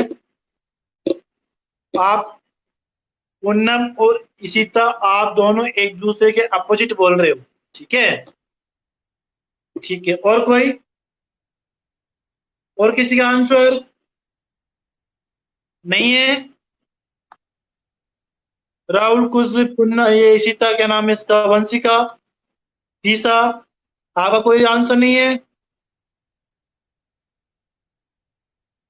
दिशा एक्स वाई ग्लोबल, ठीक, चल देखते हैं। इसी तरह आपका आंसर राइट है, क्योंकि एक्स और वाई क्या है, ग्लोबल वेरिएबल है। क्या है ये, ग्लोबल वेरिएबल, क्या है, ग्लोबल वेरिएबल। जबकि ये क्या है, लोकल वेरिएबल। कौन से, ए बी क्या है, लोकल वेरिएबल है, और एक्स वाई क्या है, ग्लोबल वेरिएबल है। कैसे पता चला अपने को, तो सिंपल सा रीजन में आपको बता देता हूँ, एक ध्यान रखना है। यदि मेन फंक्शन के ऊपर, यदि मेन फंक्शन के ऊपर, मेन फंक्शन के ऊपर जो भी वेरिएबल हो वो क्या होंगे, ग्लोबल होंगे। क्या होंगे, ग्लोबल। अब जो मेन फंक्शन की बॉडी में या किसी फंक्शन की बॉडी में, या तो मेन फंक्शन के नीचे हो या किसी फंक्शन की बॉडी के अंदर हो, तो वो क्या होगा, हमेशा लोकल होगा। क्या कहा मैंने, यदि कोई भी वेरिएबल मेन फंक्शन के ऊपर हो, क्या हो, मेन फंक्शन के ऊपर हो, क्या हो, मेन फंक्शन के ऊपर हो, तो वो हमेशा क्या होंगे, ग्लोबल होंगे। यदि कोई वेरिएबल मेन फंक्शन के नीचे या किसी फंक्शन की बॉडी के अंदर हो, तो वो क्या होंगे, लोकल होंगे। इस सिंपल सी आपको पहचाने का तरीका बताया मैंने कि ग्लोबल कौन से होते हैं, लोकल कौन से होते हैं। इसीलिए एक्स वाई क्या है, इस मेन फंक्शन के ऊपर है, तो ये क्या हो जाएगा, ग्लोबल वेरिएबल। जबकि ए बी क्या है, मेन फंक्शन के नीचे है, इस बॉडी के अंदर है, देखो, ठीक है, ये क्या है, लोकल वेरिएबल, ठीक है। अब इन दोनों का डिफरेंस तो पता चल गया मेरे को, सर ये ग्लोबल ये लोकल है। इनका स्कोप क्या है, इनका स्कोप, स्कोप में समझते हो आप, स्कोप, इनका यूज क्या है, तो यूज में कोई डिफरेंस होगा, हाँ कौन, ठीक है। इन दोनों में हमने बात कर ली है, ग्लोबल है लोकल है। अब यूज क्या है इसका, इसका स्कोप क्या है, इसको होता है कार्य क्षेत्र, ये कहां तक काम करेंगे, ठीक है। अब देखो, जो लोकल होते हैं ना, जो लोकल वेरिएबल होते हैं ना, जिसको जिस बॉडी के अंदर बनाया गया है उसका कार्य, उसका स्कोप उस बॉडी में रहेगा जिसके अंदर उसको बनाया गया है। मतलब अब ए बी का स्कोप इस बॉडी के बीच में रहेगा, इसके बाद इसका स्कोप नहीं रहेगा। किसका? लोकल का। क्योंकि लोकल क्या होते हैं? किसी बॉडी के अंदर आते हैं, किसी प्रोग्राम या फंक्शन की बॉडी के अंदर आते हैं, तो उसका स्कोप उस बॉडी के अंदर ही रहेगा, उस बॉडी के बाद उसका स्कोप नहीं रहेगा। किसका? लोकल वेरिएबल का। जबकि ग्लोबल वेरिएबल का स्कोप उस पूरे प्रोग्राम में रहेगा। मतलब किसी भी फंक्शन में ग्लोबल वेरिएबल को अपन यूज में ले सकते हैं, जबकि लोकल को जिसके अंदर बनाया है उसी के अंदर यूज में लेंगे, उसके बाद यूज में नहीं लेंगे। जनरल एग्जांपल की बात करूं, जैसे हमारे प्राइम मिनिस्टर हैं नरेंद्र मोदी, उनका स्कोप पूरे इंडिया के अंदर होता है, वो इंडिया में अपनी सभा वगैरह कर सकते हैं, ठीक है, उनका स्कोप पूरे इंडिया के अंदर है। जबकि अपना कोई लोकल एमएलए वगैरह है तो उसका स्कोप, उसका जो उसका एरिया होता है जहाँ का वो एमएलए, उसका स्कोप वहीं पर है, ठीक है, क्योंकि वो वहीं पे ही काम करेगा। जबकि प्राइम मिनिस्टर पूरे इंडिया में काम करेंगे, तो उसका क्या हो जाएगा? वो ग्लोबल हो गए। क्या हो गए? वो ग्लोबल हो गए। जबकि लोकल जो अपने कार्य, अपने एरिया का जो एमएलए होता है वो क्या होता है? लोकल होते हैं, ठीक है। तो ये लोकल और ग्लोबल में सिंपल सा डिफरेंस बताया मैंने, ठीक है। तो ग्लोबल और लोकल मैंने बात की, ठीक है। समझ में यहाँ तक कोई डाउट? क्या ग्लोबल और लोकल में किसी को प्रॉब्लम है? क्या लोकल और ग्लोबल में किसी को प्रॉब्लम पूछ सकता है? अभी कि चलते हैं अपन स्कोप रिजोल्यूशन ऑपरेटर के ऊपर। चले आगे, कोई डाउट नहीं है किसी को भी? No, okay, very good. और किसी को? और किसी को डाउट है क्या? यस या नो? नहीं है? चले आगे अपन, चलो 1 नंबर, वेरी गुड, ठीक है। और किसी का? ओके, ठीक है, वेरी गुड, ओके। हम बात करते हैं अब स्कोप रेजुलेशन ऑपरेटर की। इसको समझे अपन प्रोग्राम के माध्यम से समझेंगे। इसको इसके माध्यम से प्रोग्राम के स्वर समझेंगे इसको अपन।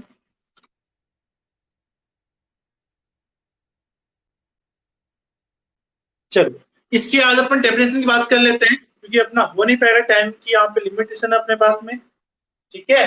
तो अपन इसके बाद डेफिनेशन की बात कर लेते हैं, सब प्रोग्राम के माध्यम से इसको कल अपन एक्सप्लेन करेंगे वो डिटेल्स, ठीक है। तो बात करते हैं इसकी स्कोप रेजुलेशन की डेफिनेशन। देख, यदि किसी प्रोग्राम में एक ही नाम के या सेम नाम के दो वेरिएबल, क्या कहा मैंने? एक ही प्रोग्राम में सेम नाम के दो वेरिएबल, एक तो ग्लोबल दूसरा लोकल,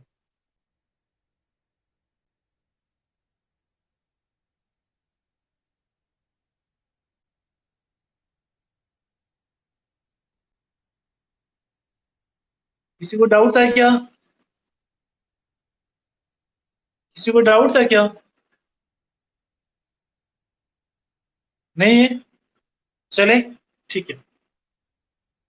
यदि किसी प्रोग्राम में सेम नाम के दो वेरिएबल, एक तो ग्लोबल और दूसरा लोकल, इस कंडीशन में यदि हम उस वेरिएबल की वैल्यू प्रिंट कर रहे हैं, उस कंडीशन में यदि हम उस वेरिएबल की वैल्यू प्रिंट कर रहे हैं, तब कौन से वेरिएबल की वैल्यू प्रिंट करेगा?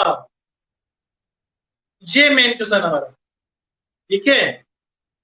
यदि, क्या कहा मैंने, आपको सुनना, यदि किसी प्रोग्राम में सेम नाम के दो वेरिएबल है, एक तो ग्लोबल है दूसरा लोकल, और उसी प्रोग्राम में हम उस वेरिएबल की वैल्यू प्रिंट करना चाहते हैं, तो कौन सी वैल्यू प्रिंट करेगा? कौन सी वैल्यू प्रिंट करेगा? एग्जांपल लेता हूं छोटा सा मैं, एग्जांपल, ठीक है। गाइड में एग्जांपल लेता हूं, हेडर पहले आप देख लेना ना। इंट एक्स, ठीक है, एक्स इक्वल टू ले मैंने 10, ठीक है। ये मैंने मेन क्वेश्चन ले लिया वर्ड में, इसकी फिर मैंने लिया इंट एक्स इक्वल टू 15, ठीक है। और यहाँ पे मैं बोल दूं सी आउट,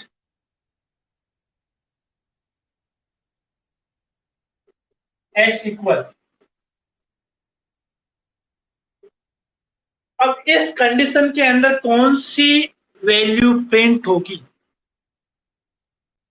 समझ लो क्या कहना चाहता हूं मैंने क्या कहा, यहाँ पे दो वेरिएबल है, एक x दूसरा भी x, लेकिन यहाँ पे ये ग्लोबल है, ये क्या है, लोकल है। समझा चीज को?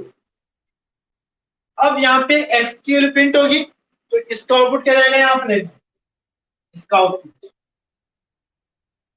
x equal, x x equal क्यों आया, तो डबल इनवर्टेड कॉमा बंद है, तो डबल इनवर्टेड कॉमा जैसा लिखा होता है एज इट इज प्रिंट होता है, ये एज इट इज प्रिंट होता है। अब यहाँ पे x की वैल्यू, x की वैल्यू, x की वैल्यू क्या लेगा, x की वैल्यू 15 भी है और 10 भी है, कौन सी वैल्यू प्रिंट करेगा, मेन इंपॉर्टेंट चीज ध्यान देना। इसके लिए सिंपल सा फंडा है, जो x दो है, एक तो लोकल दूसरा ग्लोबल, ठीक है, तो जो लोकल वेरिएबल है जो उसके पास में नियर बाई है तो पहले वो वैल्यू प्रिंट करेगा, समझ गएगा, लोकल प्रिंट करेगा, कौन है लोकल, तो क्या है इसका आउटपुट 50, क्या है आउटपुट 50, समझ में आया क्या, क्या 50। अब कई बच्चों के माइंड में क्वेश्चन आ रहा होगा, सर हम तो 10 प्रिंट करना चाहे तो, हमें तो 10 प्रिंट करना है, इसकी वैल्यू क्या प्रिंट करनी है, 10 प्रिंट करनी है, 15 प्रिंट नहीं करना। अब इसके लिए अलग, इसके लिए यूज में आता है कौन, स्कोप ऑपरेटर, कौन आता है, स्कोप ऑपरेटर। मतलब इसी लाइन को अगर मैं ऐसे कर दूं, cout scope x equal x, ठीक है, अब यहाँ पे एक्स की वैल्यू क्या लेगा, वो 10 लेगा, क्या लेगा 10 लेगा, क्या लेगा 10, ठीक है, मतलब समझ में आया। यदि हमें ग्लोबल वेरिएबल को या ग्लोबल वेरिएबल की वैल्यू को प्रिंट करना है तो हमें स्कोप ऑपरेटर यूज में लेना होगा, क्लियर, ओके, हाँ, तो हमने कर लिया यहाँ पे स्कोप ऑपरेटर यूज में लेके साथ, ठीक है, तो आज के लिए इतना, बाकी करेंगे अपन नेक्स्ट क्लास के अंदर, ठीक है, तो देखते रहिए आप कंटिन्यू और नोट्स साथ के साथ बनाते रहिए, ठीक है बच्चों, आज के लिए इतना ही, okay.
Good morning all of you.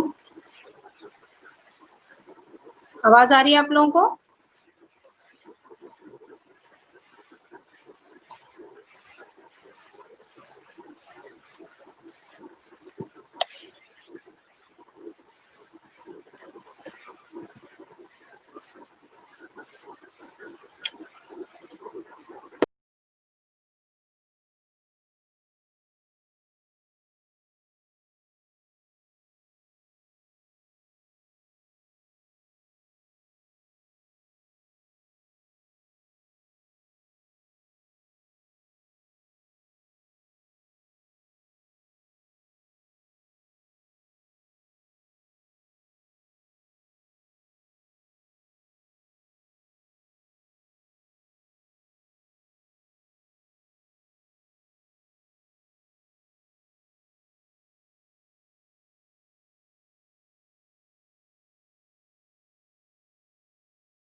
Good morning all of you. आपको आवाज आ रही है मेरी?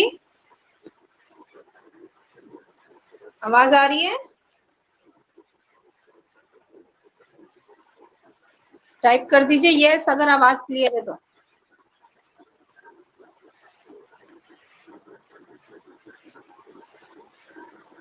सौरभ एक मिनट देखना रिकॉर्डिंग का सही है क्या, रिकॉर्ड हो रहा है कि नहीं हो रहा।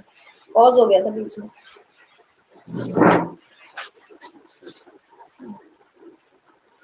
हो रहा है ना?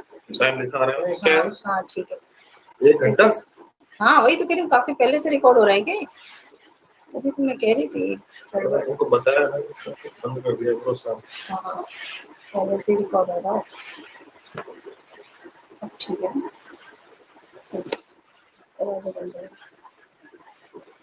तो हम लोग बेटा पिछली क्लास में भय वाला लेसन पढ़ रहे थे।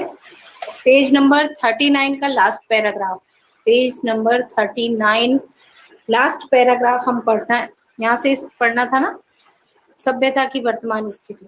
अभी तक हमने जितना पढ़ा उसमें ये आपने पढ़ा कि भय किसे कहते हैं। लेखक बता रहा है कि भय होता क्या है और भय के उत्पन्न होने के कारण क्या होते हैं और भय का हमारे ऊपर क्या प्रभाव पड़ता है और भय को हम किस प्रकार दूर कर सकते हैं, भय के कितने रूप होते हैं, ये सब हमने अभी पढ़ा।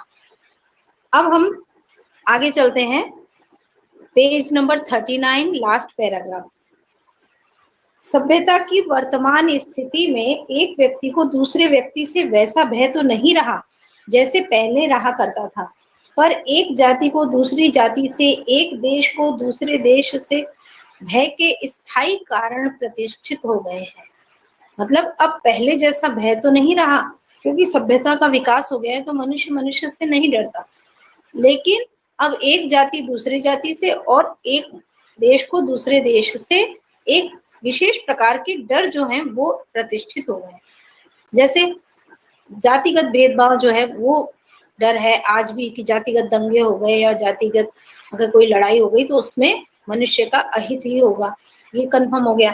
दूसरी बात, देश को भी एक देश को दूसरे देश से कि वो देश हम पर आक्रमण ना कर दे, वो हमारी जमीन ना हथिया ले, जैसे चाइना का हम पर है कि वो हमारे बॉर्डर पे धीरे धीरे अंदर घुसता आ रहा है। और सबल अर्थ संघर्ष की, सबल और निर्बल, जैसे दो सबल देश हैं उनमें आपस में लड़ाई, जैसे अमेरिका और चाइना दोनों ही ताकतवर देश हैं और दोनों की ही बीच आपसी पावर को लेके, चाहे वो मनी मैटर हो, चाहे वो सैन्य शक्ति हो, चाहे वो परमाणु बम हथियार हो, किसी भी विषय को लेके उनमें आपस में संघर्ष है। और जो सबल देश हैं, बड़े ताकतवर देश हैं, वो छोटे देश जो हैं उन पर अपना कब्जा करना चाहते हैं, उनका शोषण करना चाहते हैं। तो आजकल ये जो इस प्रकार का भय उत्पन्न हो गया है, इसकी प्रक्रिया जो है वो चलती है और इसको एक क्षण भी विराम नहीं है। इस सार्वभौम वणिक वृत्ति से उसका अनर्थ कभी ना होता यदि छात्र धर्म उसके लक्ष्य से अपना लक्ष्य अलग रहती। इसका मतलब ये है कि ये जो सार्वभौम, सार्वभौम का मतलब है सार्वभौमिक, यानी समस्त धरती पर, पूरी भूमि पर, यानी पूरे संसार में जो ये वणिक वृत्ति है, वणिक वृत्ति का मतलब है वैश्यों वाली बुद्धि, और वैश्यों वाली बुद्धि क्या होती है? वैश्य वर्ग जो है वो व्यापारी वर्ग है, और वैश्यों का काम ही क्या है? धन कमाना, पैसा कमाना, अधिक से अधिक मुनाफा कमाना। तो ये वणिक वृत्ति जो संसार के लोगों के अंदर आ गई है, अगर उसको हम वहीं तक सीमित रखते, उसके अंदर छात्र धर्म क्या होता है? सैन्य शक्ति, देश की लोगों की सुरक्षा करना, ठीक है ना। तो जैसे हमारे देश में बहुत पहले वर्ण व्यवस्था थी कि ब्राह्मण वर्ग पढ़ने पढ़ाने का, शिक्षा लेने देने का कार्य करेंगे, वैश्य वर्ग व्यापारिक कार्य करेंगे, छात्र क्षत्रिय वर्ग जो थे वो देश की रक्षा, सुरक्षा, आत्मरक्षा और युद्ध आदि जो होते थे इसके द्वारा ये देश की रक्षा का कार्य करेंगे। और जो लास्ट में शूद्र वर्ग था, उसका काम था इन तीनों ही वर्गों की सेवा करना, इन तीनों ही वर्गों की कार्यों में मदद करना। तो छात्र धर्म जो है वो है सैन्य शक्ति, सैन्य बल, और वणिक वृत्ति है मुनाफा कमाना, पैसा कमाना। तो लेखक के कहने का मतलब ये है कि जो इस संसार में जो ये वणिक वृत्ति, पैसा कमाना और अमीर बनने की जो लालसा है, इससे अनर्थ नहीं होता, क्योंकि हर किसी को हक है कमाने का पैसा। लेकिन अनर्थ कब होता है? जब इसमें क्षत्रिय धर्म भी जुड़ जाता है, यानी पैसा कमाने के लिए, हम दूसरे देश पे कब्जा करने के लिए हम उस पर अपना सैन्य बल प्रयोग कर रहे हैं। तो यही उनके कहने का मतलब है कि अगर ये छात्र वृत्ति यानी कि सैनिकों की जो सोच है या जो सैनिक है वो इससे अपने को अलग रखते, देश में केवल व्यापारी वर्ग अपना कार्य करते, व्यापार बढ़ाओ, अमीर बनो, कोई दिक्कत नहीं, लेकिन क्षत्रिय धर्म इससे अलग होता तो कभी देश पर या कभी संसार में अनर्थ ही नहीं होता। ठीक है ना, आप समझ रहे हो ना ये बात। फिर उसके बाद है, पर इस युग में दोनों का विलक्षण सहयोग हो गया है, लेकिन आज के समय में इन दोनों ही शक्तियों का आपस में सहयोग हो गया है। यानी कोई भी देश अपना पैसा, अपनी पावर बढ़ाना है तो केवल वो मनी या व्यापार के तौर पे ही अपने आप को पावरफुल नहीं बनाता, वो सैन्य बल भी बढ़ाता है, अपनी सैन्य शक्ति भी बढ़ाता है। वो ये भी चाहता है कि मेरे पास सारे हथियार हों, अगर उस देश के पास इतने हथियार हैं तो मेरे पास इतने होने चाहिए, उससे ज्यादा होने चाहिए। वर्तमान अर्थोन्माद को शासन के भीतर रखने के लिए छात्र धर्म के उच्च और पवित्र आदर्श को लेकर छात्र संघ की प्रतिष्ठा आवश्यक है। लेखक ये कहना चाहते हैं कि वर्तमान में यानी इस समय प्रेजेंट में अर्थोन्माद का मतलब है पैसा संबंधी पागलपन, यानी पैसे को कमाने का जो पागलपन है संसार में, उसको शासन के भीतर ही रखना, उसको अपने अंदर तक ही, अपने देश तक ही सीमित रखने के लिए जरूरी है कि छात्र धर्म यानी क्षत्रिय धर्म या जो सैन्य बल है उनके लिए एक विशेष आदर्श निश्चित किया जाए कि वो इससे बिल्कुल अलग रहेंगे। तो इसलिए क्षत्रिय धर्म या देश की सुरक्षा को लेकर जो लोग कार्य करते हैं उनके लिए एक अलग आदर्श और प्रतिष्ठा स्थापित करना जरूरी है, बहुत आवश्यक है। समझ में आ गया सबको। अब चलते हैं हम लास्ट पैराग्राफ। जिस प्रकार सुखी होने का प्रत्येक प्राणी को अधिकार है, उसी प्रकार मुक्त आतंक होने का भी, जैसे सबका ह्यूमन राइट है कि सबको सुखी होने का अधिकार है, तो उसी तरह सबका अधिकार है कि मुक्त आतंक रहे। मुक्त आतंक का मतलब यहाँ पर है कि आप आतंक से मुक्त रहें, आपको किसी का भय ना रहे, किसी का आतंक ना रहे, ये भी आपका अधिकार है। पर कर्म क्षेत्र के चक्रव्यूह में पड़कर जिस प्रकार सुखी होना प्रयत्न साध्य होता है, उसी प्रकार निर्भय रहना भी। लेखक कह रहे हैं लेकिन कर्म क्षेत्र में, हम कर्म क्षेत्र के चक्रव्यूह में मतलब इस कर्म क्षेत्र में अपना अपना जीवन जीते हुए जिस प्रकार हम सुखी होने के लिए हम प्रयत्न करते हैं, आज सभी अपने अपने कर्म क्षेत्र में लीन है और जिसको सुखी होना है उसको प्रयत्न करना पड़ेगा, प्रयास करना पड़ेगा। तो उसी प्रकार अगर हमको निर्भय रहना है, किसी से नहीं डरना है, तो उसके लिए भी हमें क्या करना पड़ेगा, हमें प्रयास करना पड़ेगा, प्रयत्न करना पड़ेगा। तो जिस प्रकार सुखी होना प्रयत्न साध्य है, उसी प्रकार से निर्भय रहना भी प्रयत्न साध्य है। निर्भयता के संपादन के लिए दो बातें अपेक्षित हैं। अब निर्भयता से आपको रहना है तो इसके लिए आपको दो बातें जरूरी हैं। क्या? पहली तो यह कि दूसरों के हमसे, हम दूसरों को, के की जगह को लिखो, दूसरों को हमसे किसी प्रकार का भय या कष्ट ना हो, और दूसरा कि हमको कोई कष्ट या भय पहुंचाने का साहस नहीं कर सके। यानी पहली बात तो आप खुद ऐसे बनो कि आपसे किसी दूसरे को हानि या कष्ट ना हो, कोई दूसरा आपसे डरे ना, आप ऐसे बनो। और दूसरी बात, आप ऐसे शक्तिशाली बनो कि कोई दूसरा आपको भयभीत या आतंकित ना कर सके, दूसरा आपको डरा ना सके, आपके अंदर इतनी ताकत हो किसी प्रकार। हाँ, तो ये हो गया, बात समझ में आ गई सबको। ये पहली बात तो ये है, निर्भयता अगर आपको चाहिए कि निर्भयता संसार में रहे, सब लोग निडर रहें, तो इसके लिए दो बातें जरूरी है। पहली तो कि दूसरों को आपसे किसी प्रकार का भय ना हो, और आपको भी किसी दूसरे से कोई भय या डर ना हो। इनमें से एक का संबंध उत्कृष्ट शील से, यानी पहली जो बात कही हमने कि हमसे कोई ना डरे, तो इसके लिए हमारा उत्कृष्ट शील, उत्कृष्ट मतलब बहुत उच्च कोटि का, शील का मतलब होता है चरित्र, यानी हमारा चरित्र इतना अच्छा हो, इतने हम शीलवान हो, इतने हम सज्जन हो कि हमसे किसी को भय ना हो, सब जाने कि अरे ये बहुत सज्जन आदमी है, ये किसी को कष्ट नहीं देगा। तो एक का संबंध तो उत्कृष्ट शीलता से है, और दूसरी का शक्ति और पुरुषार्थ से है।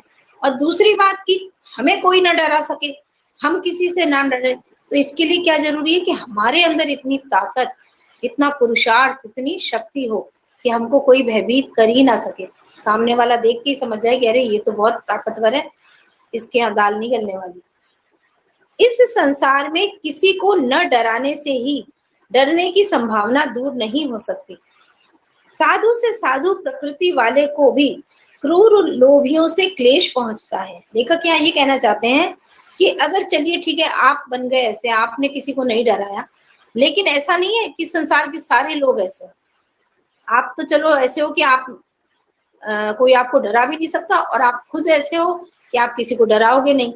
लेकिन साधु से साधु प्रकृति वाले, बहुत सज्जन लोग भी जो होते हैं, बहुत अच्छी सोच वाले, अच्छे चरित्र वाले लोग जो होते हैं, ऐसे सज्जन लोगों को भी क्रूर लोभियों से क्लेश पहुंचता है। उनको भी क्रूर लोभी, लालची प्रवृत्ति के, निर्दयी प्रवृत्ति के लोग जो हैं वो दुख पहुंचा सकते हैं। अतः उनके प्रयत्नों को विफल या भय संचार द्वारा रोकने की आवश्यकता से हम बच नहीं सकते। तो इसलिए उनके प्रयत्नों को विफल करने के लिए और भय का संचार जो है फैले ना, उसको रोकने की जरूरत है, और इससे हम बच नहीं सकते, अर्थात हमको इससे बचना होगा।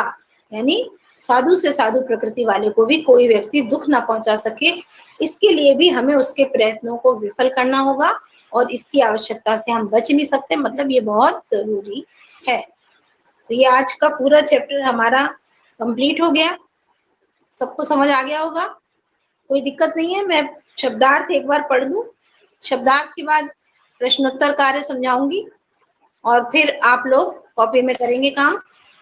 अभी तक कोई प्रॉब्लम तो नहीं है लेसन में? अगर किसी भी पैराग्राफ में प्रॉब्लम है तो पेज नंबर और वो पैराग्राफ नंबर बता दो।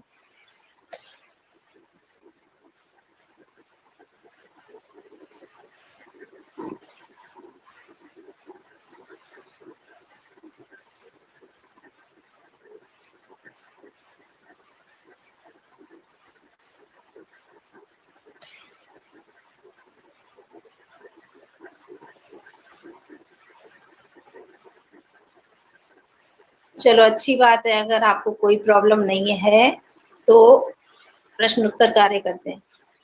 शब्दार्थ एक बार देख लो। निर्दिष्ट, निर्दिष्ट का मतलब है निश्चित किया हुआ, नियत किया हुआ, कोई बात निर्देशित किया हुआ। त्योरी मतलब टेढ़ी भ्रकुटी, भ्रकुटी इसको कहते हैं, और टेढ़ी मतलब जब गुस्से में त्योरियां चढ़ जाती हैं उसको कहते हैं टेढ़ी भ्रकुटी। असाध्य मतलब ना हो, ठीक होने योग्य या कठिन, जिसको साधा ना जा सके। निवारण मतलब हटाना या रोकना। भीरुता मतलब कायरता या डरपोकपन। अवयव यानी भाग या अंग। आवेश का मतलब है जोश, तैश, तैश जोश एक ही बात है। संज्ञान का मतलब है ज्ञान सहित, जो ज्ञानी है। विलक्षण का मतलब अनूठा। संचित का मतलब एकत्रित। व्यतिक्रम मतलब बाधा या क्रम के उलट। भाई क्रमानुसार होता है ना, उसी का अपोजिट होता है व्यतिक्रम, यानी उल्टे क्रम में या जो क्रमानुसार नहीं हो। विरल मतलब 3 मीनिंग है विरल की यहाँ पर, बहुत कम, जो घना ना हो और पतला, एकदम पतला, विरल उसको भी कहते हैं। जो घना नहीं है, झीना है, उसको भी विरल कहते हैं। और जो बहुत कम हो, बिरले, बिरले लोग कहते हैं ना, बिरले लोग, बहुत कम लोग हैं, एक्सेप्शनल, वो यहाँ पे मीनिंग आया है हमारे। अभ्यस्त का मतलब है निपुण, अभ्यस्त का मतलब है निपुण, या जिसका अभ्यास किया गया हो, हैबिचुअल। शोभ कारक का मतलब है विचलित करने वाला, आपको परेशान करने वाला, दुख देने वाला। दस्तावेज का मतलब है व्यवहार संबंधी लेख, यानी कोई भी डॉक्यूमेंट्स, दस्तावेज। आवरण का मतलब पर्दा, ढकना। और वणिक वृत्ति का मतलब है वैश्य वृत्ति, यानी वैश्यों की जो स्वभाव या प्रभाव, जो उनका नेचर होता है, वह वणिक वृत्ति। और क्षात्र वृत्ति मतलब क्षत्रिय धर्म। ठीक है। पहला प्रश्न है, दुख या आपत्ति का पूर्ण निश्चय न होने पर कौन सा मनोभाव उत्पन्न होता है? दुख या आपत्ति का पूर्ण निश्चय नहीं है, केवल उसकी संभावना है, तो कौन सा मनोभाव उत्पन्न होगा? आशंका। कौन सा होगा? आशंका। फिर एक, कल तुम्हारे हाथ पैर टूट जाएंगे, ऐसा वाक्य सुनकर क्या अनुभूत होगा? 4 ऑप्शन है, तो डेफिनेटली भय, क्रोध, निराशा, उत्साह, कौन सा होगा? कल तुम्हारे हाथ पांव टूट जाएंगे, ये वाक्य सुना है, ये नहीं सुना कि कोई तोड़ देगा। अगर ऐसा सुनते तो क्रोध आता। लिखा है कल तुम्हारे हाथ पांव टूट जाएंगे, तो इसका मतलब निराशा भी नहीं है, तो भय, यहाँ पर डर है। ज्योतिष कह रहा है कल तुम्हारे हाथ पांव टूट जाएंगे, तो एक अजीब सा डर होगा। अब चलते हैं अति लघुतरात्मक प्रश्न। पहला प्रश्न, आशंका और भय में अंतर स्पष्ट कीजिए। आशंका और भय में क्या अंतर है? ये हमने पाठ पढ़ा था, तो ही बताया था कि आशंका में हमें दुख का पूर्ण निश्चय नहीं होता, उसकी एक संभावना होती है, जबकि भय के अंदर हमें किसी भी दुख या आपत्ति का पूर्ण निश्चय होता है, और उस निश्चय के फलस्वरूप हमारे मन में एक स्तंभ कारक, यानी एकदम हमें स्तंभित कर देने वाला मनोविकार उत्पन्न होता है। तो आप लिखेंगे, मैं लघुतरात्मक प्रश्न पहले कराने लगी, अति लघुतरात्मक करते हैं पहले फिर से आ जाओ। अति लघुतरात्मक, साहसी व्यक्ति कठिनाई में फंस जाने पर क्या करता है? साहसी व्यक्ति कठिनाई में फंस जाने पर क्या करता है बताओ? डरता नहीं है, बल्कि उससे निकलने का, उससे जूझता है, उससे निकलने का प्रयास करता है। तो आप लिख सकते हैं कि वो कठिनाई से में फंस जाने पर डरता नहीं है, बल्कि उससे बचने का प्रयास करता है। भय क्या है?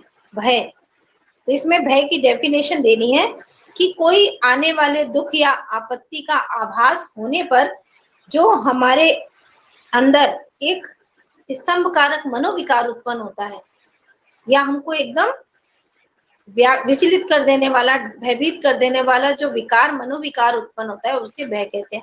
आगे भय की डेफिनेशन थी, आप वहां से भी लिख सकते हैं। क्रोध और भय में क्या अंतर है? क्रोध और भय में क्या अंतर है? देखो, क्रोध का भाव जो है वो तब उत्पन्न होता है जब हमको जिस चीज से भय है उसका कारण पता है, और जबकि भय में हमें कारण पता हो ये मालूम नहीं है।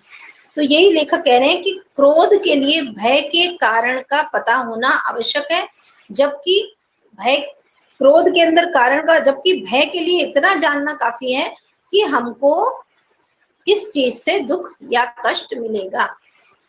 ठीक है, ये संकट आएगा, उससे हमें हानि होगी, दुख मिलेगा। क्लियर? फिर से सुन लो, क्रोध के लिए भय के कारण का ज्ञान होना आवश्यक है, जबकि भय के अंतर्गत कारण का ज्ञान होना जरूरी नहीं है, सिर्फ इतना मालूम होना चाहिए कि हमें इस चीज से ये हानि होगी। भय भीरुता में कब बदल जाता है? चौथा प्रश्न है, भय भीरुता में। पढ़ा था हमने कि जब भय स्वभावगत हो जाता है, हमारे स्वभाव में ही शामिल हो जाता है, तो फिर वो भीरुता बन जाता है, कायरता बन जाता है। कि जब भय व्यक्ति का स्वभाव बन जाता है तो वह भीरुता या कायरता कहलाता है। ऐसी कौन सी भीरुता है जिसकी प्रशंसा होती है? हमने पढ़ा था धर्म भीरुता, है ना, उसकी हमेशा तारीफ होती है, और किसी भी प्रकार का कायरता या डरना जो है उसकी निंदा होती है। लेकिन धर्म भीरुता जो है, धर्म से डरने की जो डरपोकपन या कायरता है, उसकी सदैव प्रशंसा होती है। अब लघुतरात्मक प्रश्न पहले का आंसर, आशंका और भय में अंतर स्पष्ट कीजिए। अब देखो भय और आशंका में पूछा है इन्होंने, तो पहले आप बताएंगे कि किसी आने वाली आपत्ति की या दुख की निश्चय की संभावना मात्र से जो आवेग शून्य मनोविकार उत्पन्न होता है। आवेग शून्य मतलब जिसमें कोई आवेश नहीं होता, जोश नहीं होता, शांत मनोविकार होता है, उसकी केवल संभावना मात्र होती है, उसे तो कहते हैं आशंका। जबकि भय में दुख का कारण भी मत पता होता है हमें, जो हमें भय में हमें जो मन में दुख या हानि मिलेगी उस तो हमारे मनो के अंदर एक स्तंभ कारक यानी हमको स्तंभित कर देने वाला मनोविकार उत्पन्न होता है। तो दोनों की डेफिनेशन आपने देखा होगा बुक में, उसको आप पढ़ के समझ के अपने शब्दों में लिखना। फिर से सुन लो, किसी भावी दुख की संभावना या दुख के कारण पता चलने पर जो मन में उत्पन्न आवेगपूर्ण जो स्तंभ कारक मनोविकार उत्पन्न होता है उसे भय कहते हैं। जबकि आशंका में केवल दुख की संभावना होती है और आवेग शून्य मतलब मन में कोई तैश या जोश नहीं आता। ठीक है, जैसे सामने शेर को देख के आपने सामने शेर को देखा तो ये भय उत्पन्न हो गया आपका, ठीक है, एकदम से हाथ पैर कांपने लगे। और आप किसी जंगल में जा रहे हैं और एक अनुमान है कि शायद कहीं शेर मिल जाए, तो ये आशंका है। ठीक है, एग्जाम्पल नहीं देना आपको, सिर्फ दोनों की डेफिनेशन से अंतर बताना है कि उसमें आवेग शून्य मनोविकार होता है, इसमें आवेग रहित होता है। ठीक है, आवेग सहित होता है। दूसरा प्रश्न देखो, व्यापारी द्वारा नया व्यापार शुरू ना करने और पंडित का शास्त्रार्थ में भाग ना लेने का मूल कारण क्या हो सकता है। आपने लेसन में पढ़ा ही था कि व्यापारी जो होता है वो किसी नए व्यापार में इसलिए पैसा नहीं लगाता कि उसको अर्थ यानी पैसे की हानि का भय रहता है कि उसका धन लॉस हो सकता है। जबकि पंडित होता है उसको दूसरे व्यक्ति से हार जाने पर मान हानि का यानी बेइज्जती का भय होता है, इज्जत उसकी चली जाएगी, बदनामी होगी। तो बता सकते हैं ना कि मूल कारण क्या है। व्यापारी को तो अर्थ हानि का भय रहता है कि उसका पैसा नुकसान में चला जाएगा, जबकि पंडित को अपनी मान सम्मान खोने का भय रहता है, मान हानि का भय। और दोनों के ही मूल में भीरुता की भावना रहती है, दोनों ही डरते हैं इस चीज से। भय की अधिकता किसमें होती है। नेक्स्ट क्वेश्चन है, भय की अधिकता किसमें होती है। तो भय की अधिकता असभ्य और जंगली जातियों में ज्यादा होती है भय की, क्योंकि वो अज्ञानी होते हैं, उनको इतना उन्होंने दुनिया देखी नहीं होती है, सिर्फ जो 4, 5, 20 लोगों के साथ वो रहते हैं उन्हीं को जानते हैं। और दूसरी बात, वे जिससे भयभीत होते हैं उसी की पूजा करते हैं और किसी संकट से बचने के लिए जिन चीजों से उसे डर है, भय है या कष्ट उत्पन्न होता है, उन्हीं को वे पूजा का साधन बना लेते हैं या उन्हीं से अपने देवी देवताओं की कल्पना कर लेते हैं। तो आप लिख सकते हैं कि भय की अधिकता असभ्य और जंगली लोगों में अधिक होती है, क्योंकि वे भय जिस कारण से हो रहा है उसका सम्मान करते हैं, उससे डरते हैं और उसी की पूजा करते हैं। ठीक है, ज्यादा बड़ा लिखने की जरूरत नहीं है। सभ्य और असभ्य प्राणियों के भय में क्या अंतर है। देखो, सभ्य और असभ्य प्राणियों के भय में क्या अंतर है। असभ्य प्राणी तो है वो तो जो उसको दुख पहुंचाने वाली चीजें हैं उनसे डरता है, और उन लोगों में, असभ्य लोगों में या तो भूत प्रेत या फिर पशुओं का भय रहता है, जंगली पशुओं का, जानवरों का भय रहता है या प्राकृतिक चीजों का भय रहता है। जबकि सभ्य लोगों को भूत प्रेतों, प्राकृतिक इन सब चीजों की चिंता नहीं होती। उनको किस बात का भय रहता है। उनको भय रहता है कि कहीं कोई व्यक्ति नकली दस्तावेज या झूठे कानूनी बहस या गवाहों के आधार पर उसकी धन संपत्ति न जब्त कर ले, उसका पैसा ना हड़प ले। आजकल देखा होगा आपने, साइबर क्राइम बहुत हो रहा है, तो ये भी सभ्य लोगों के भय में आता है कि सभ्य लोगों को आज ये एक प्रकार का भय और हो गया है कि कोई भी उनका अकाउंट जो है उससे पैसे निकाल लेगा हैक करके, है ना। तो ये भी एक तरीके से सभ्य लोगों के भय के अंतर्गत आ गया कि असभ्य प्राणियों में तो भूत प्रेत, जंगली पशु और प्राकृतिक आपदाओं, इन सब का भय रहता है, जबकि सभ्य मनुष्य को जो है वो झूठे दस्तावेजों, गवाहों के आधार पर कानूनी दांवपेच या साइबर क्राइम आदि अपराधों का भय रहता है। हमारे पाठ में साइबर क्राइम नहीं है, लेकिन लेखक ने अगर आज के समय में ये पद लिखा होता लेसन, तो वो इसको भी ऐड कर लेते कि जैसे साइबर क्राइम आजकल इसका भी भय है कि कोई हमारा अकाउंट से सारा हमारा चुरा ना ले पैसा, है ना। अब चलते हैं क्वेश्चन नंबर, अब आ गए निबंधात्मक। ये तो आपके हैं 9 प्रश्न जो हैं ये लघुतरात्मक और अति लघुतरात्मक है। तो आज का आपका काम तो है कि ये 9 प्रश्न जो हैं वो आप अपनी फेयर कॉपी में कीजिएगा। समझ में आ गए होंगे, अपने शब्दों में करना। आज का होमवर्क ही हो गया और आगे मैं निबंधात्मक प्रश्न कराती हूँ। अगर अभी हमारे पास है अभी 10-15 मिनट हो जाते हैं तो ठीक है, नहीं तो फिर ये थोड़े थोड़े आधे आधे 2 बार में करोगे तो आपको ज्यादा बोझ भी नहीं लगेगा और हो भी जाएगा। ये 9 प्रश्न जो हैं रजिस्टर के 1 पेज में या 1.5 पेज में आ जाएंगे। तो आप आज की कर लेना हैंड टू हैंड, तुरंत 15 मिनट नहीं लगेंगे आपको करने में। और फिर निबंधात्मक प्रश्न आप नेक्स्ट उसमें करना, नेक्स्ट क्लास के टाइम पे। फिर भी मैं बता देती हूँ। निबंधात्मक प्रश्न पहला ले लेते हैं। अभी तक जितना मैंने 9 प्रश्न समझाए सबको समझ में आ गए? कोई प्रॉब्लम तो नहीं है? आगे बढ़ूं?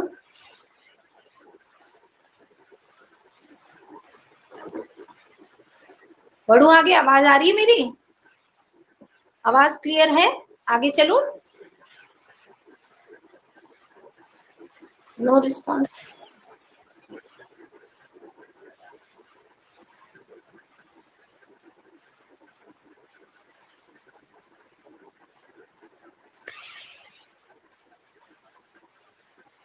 चलिए ठीक है, आगे चलते हैं।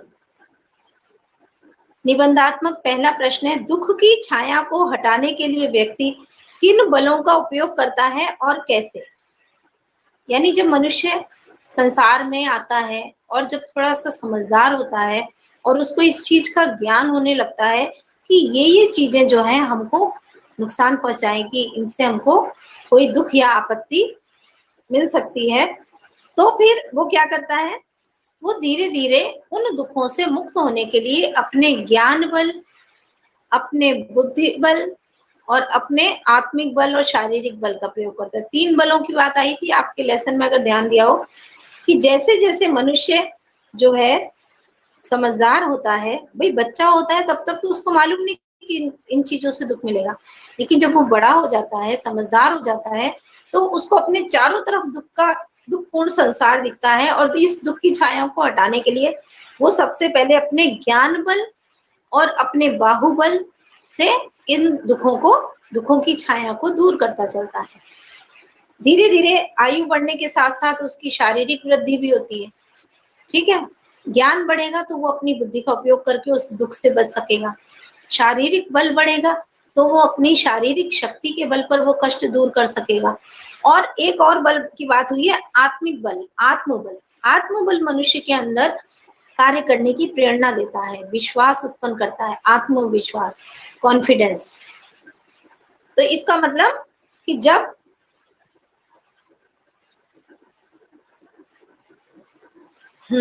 तो पूरा निबंधात्मक प्रश्न है। ऐसे तो आप शॉर्ट में लिखोगे तो 2 लाइन में आएगा, लेकिन निबंधात्मक लिखना है तो आपको डिटेल में थोड़ा सा लिखना पड़ेगा कि प्राणी मनुष्य जब होश संभालता है तो उसको चारों ओर एक दुखपूर्ण संसार नजर आता है और फिर धीरे धीरे वो अपने ज्ञान बल और बुद्धि बल से इन दुख की छायाओं को हटाते चलता है। फिर आप बताओगे कि धीरे धीरे मनुष्य की आयु बढ़ती है और उसके ज्ञान और शारीरिक बल की वृद्धि होती है, उसके परिचय का विस्तार होता है।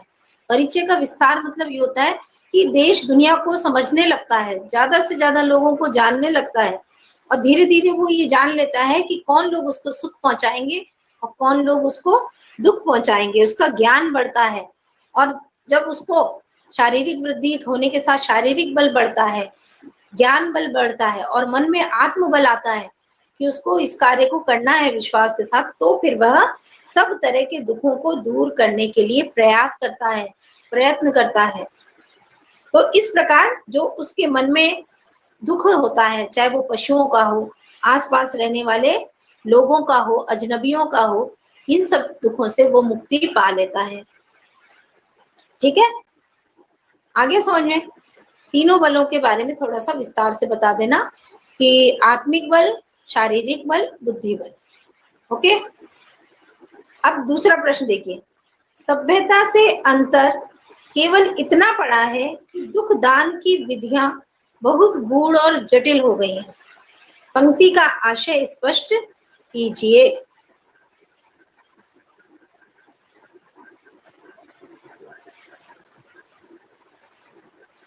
पहला है, दूसरा है सभ्यता से अंतर केवल इतना पड़ा है। लेखक यहाँ पर ये कहना चाहते हैं कि हमें आपको ये पंक्ति स्पष्ट करनी है, तो पहले तो इसका साधारण मीनिंग समझो कि दुख दान यानी जिन चीजों से हमें दुख मिलेगा वो जो तरीके थे वो अब ज्यादा गूढ़ यानी रहस्यात्मक हो गए हैं, अब ज्यादा कठिन हो गए हैं। ठीक है ना, अब इसका स्पष्ट करना है तो आपको ये बताना पड़ेगा कि आगामी दुख की यानी जो आने वाला दुख है उसकी कल्पना और संभावना से ही मनुष्य भयभीत होता है। आने वाला जो कष्ट मिलेगा उससे पहले उसको कुछ अपरिचितों से डर लगता है, पशुओं से डर लगता है, और फिर वो काल्पनिक अंधविश्वासों पे भी, अंधविश्वासों में पढ़कर भी उनसे डरता है, जैसे भूत प्रेत आदि। लेकिन सभ्यता के विकास के साथ साथ दूसरों को दुख देने यानी दुखी करने, उनको सताने, उनको परेशान करने के जो तरीके हैं वो बदल गए। यानी पहले तो दूसरों को परेशान करना है तो मारा पीटा या उनके घर वालों को परेशान कर दिया या उनकी कोई चीज छीन ली या उनको शारीरिक रूप से कोई क्षति पहुंचा दी। लेकिन ये तो सामने फेस टू फेस वाले हैं जिनके बारे में हम देख सकते हैं। लेकिन अब दुख देने के तरीके बदल गए हैं। यानी कि पहले जैसे किसी ने कोई आपकी चीज छीननी है तो उसने आपको बंदूक दिखाई या लाठी दिखाई और पैसा छीन लिया, पहले ऐसा होता था। लेकिन आजकल ये तरीका नहीं इख्तियार करते। आजकल चोर डाकू लुटेरे ऐसा करेंगे तो पुलिस भी पकड़ सकती है, वापस माल भी जब्त हो सकता है। लेकिन तरीका अगर किसी ने, मान लीजिए पहले के जमाने का एक उदाहरण ले लेते हैं, जैसे पहले एक किसान है, जमींदार है, जमींदार बहुत अत्याचारी है, उसने अपने 4 गुंडे भेजे और किसान को मार पीट के कहा ये जमीन हमारी है, अब इस पे काम मत करना, और उसको भगा दिया वहां से और खुद कब्जा कर लिया। ये तो हुआ पुराना तरीका। और आज के तरीके ऐसे नहीं चलते। आजकल जमींदार तो नहीं है लेकिन कुछ फ्रॉड लोग दुनिया में हैं आज में। तो ये फ्रॉड लोग क्या करते हैं, उस किसान की जमीन के नकली कागजात बना के आ जाएंगे और बिना कोई मार पीट किए ये कह देंगे कि देखो ये सारे कागज जो हैं ये हमारे नाम है, ये तुम्हारा खेत नहीं है, हमारा है। तो इसका मतलब दुख देने का, सताने का तरीका बदल गया है, वो अलग हो गया है, चेंज हो गया है। तो इसलिए लेखक यही बता रहे हैं कि आज कोई चालाक आदमी जो है वो झूठे गवाहों, नकली दस्तावेजों का सहारा लेकर भी हमको दुख पहुंचा सकता है।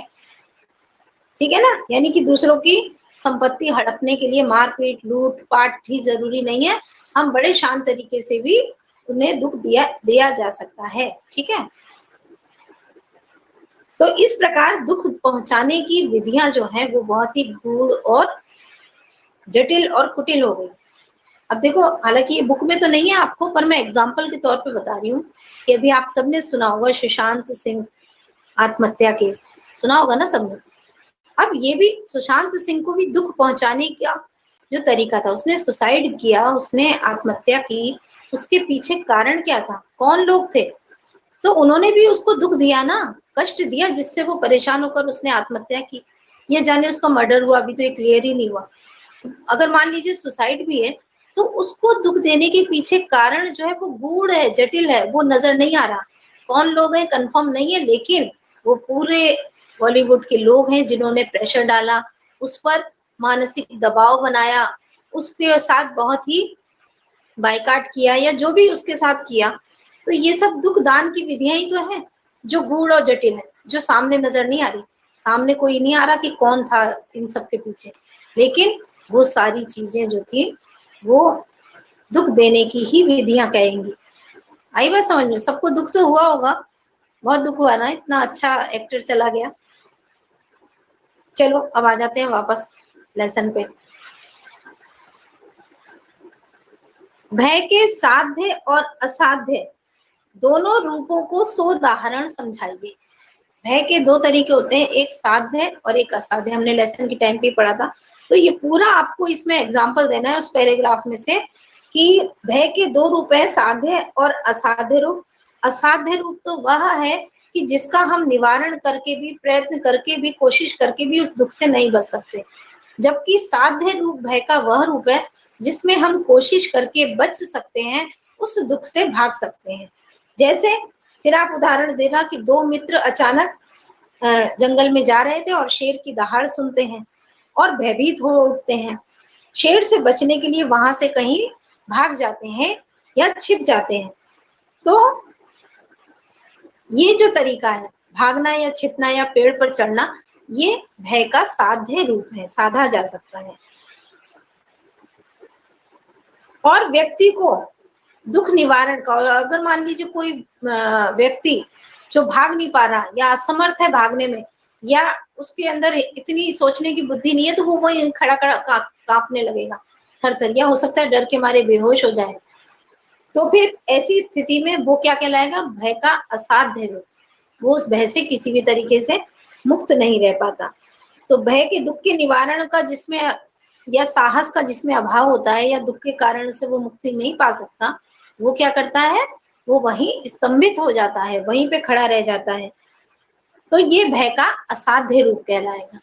ठीक है, शेर से बचकर भागना, छिपना, पेड़ पर चढ़ना, ये तो साध्य रूप है। और वहीं खड़े खड़े हाथ पैर कांपना, बेहोश हो जाना, थरथराना, ये कहलाएगा भय का असाध्य रूप। आ गया समझ में? अब आगे चलते हैं। क्वेश्चन नंबर 4, भय की, मनुष्य के भय की वासना का परिहार कैसे होता है? कि किसी भी मनुष्य के अंदर जो भय होता है, वो भय की जो इच्छा है वो धीरे धीरे दूर कैसे होती है?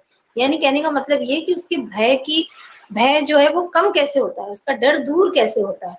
तो आपको बताना है कि जब बच्चा छोटा होता है तो वो सभी से डरता है, वो अपरिचितों से भी डरता है। पहली बार कोई चीज या कोई भी वस्तु देखता है तो उसके बारे में वो थोड़ा भयभीत होता है।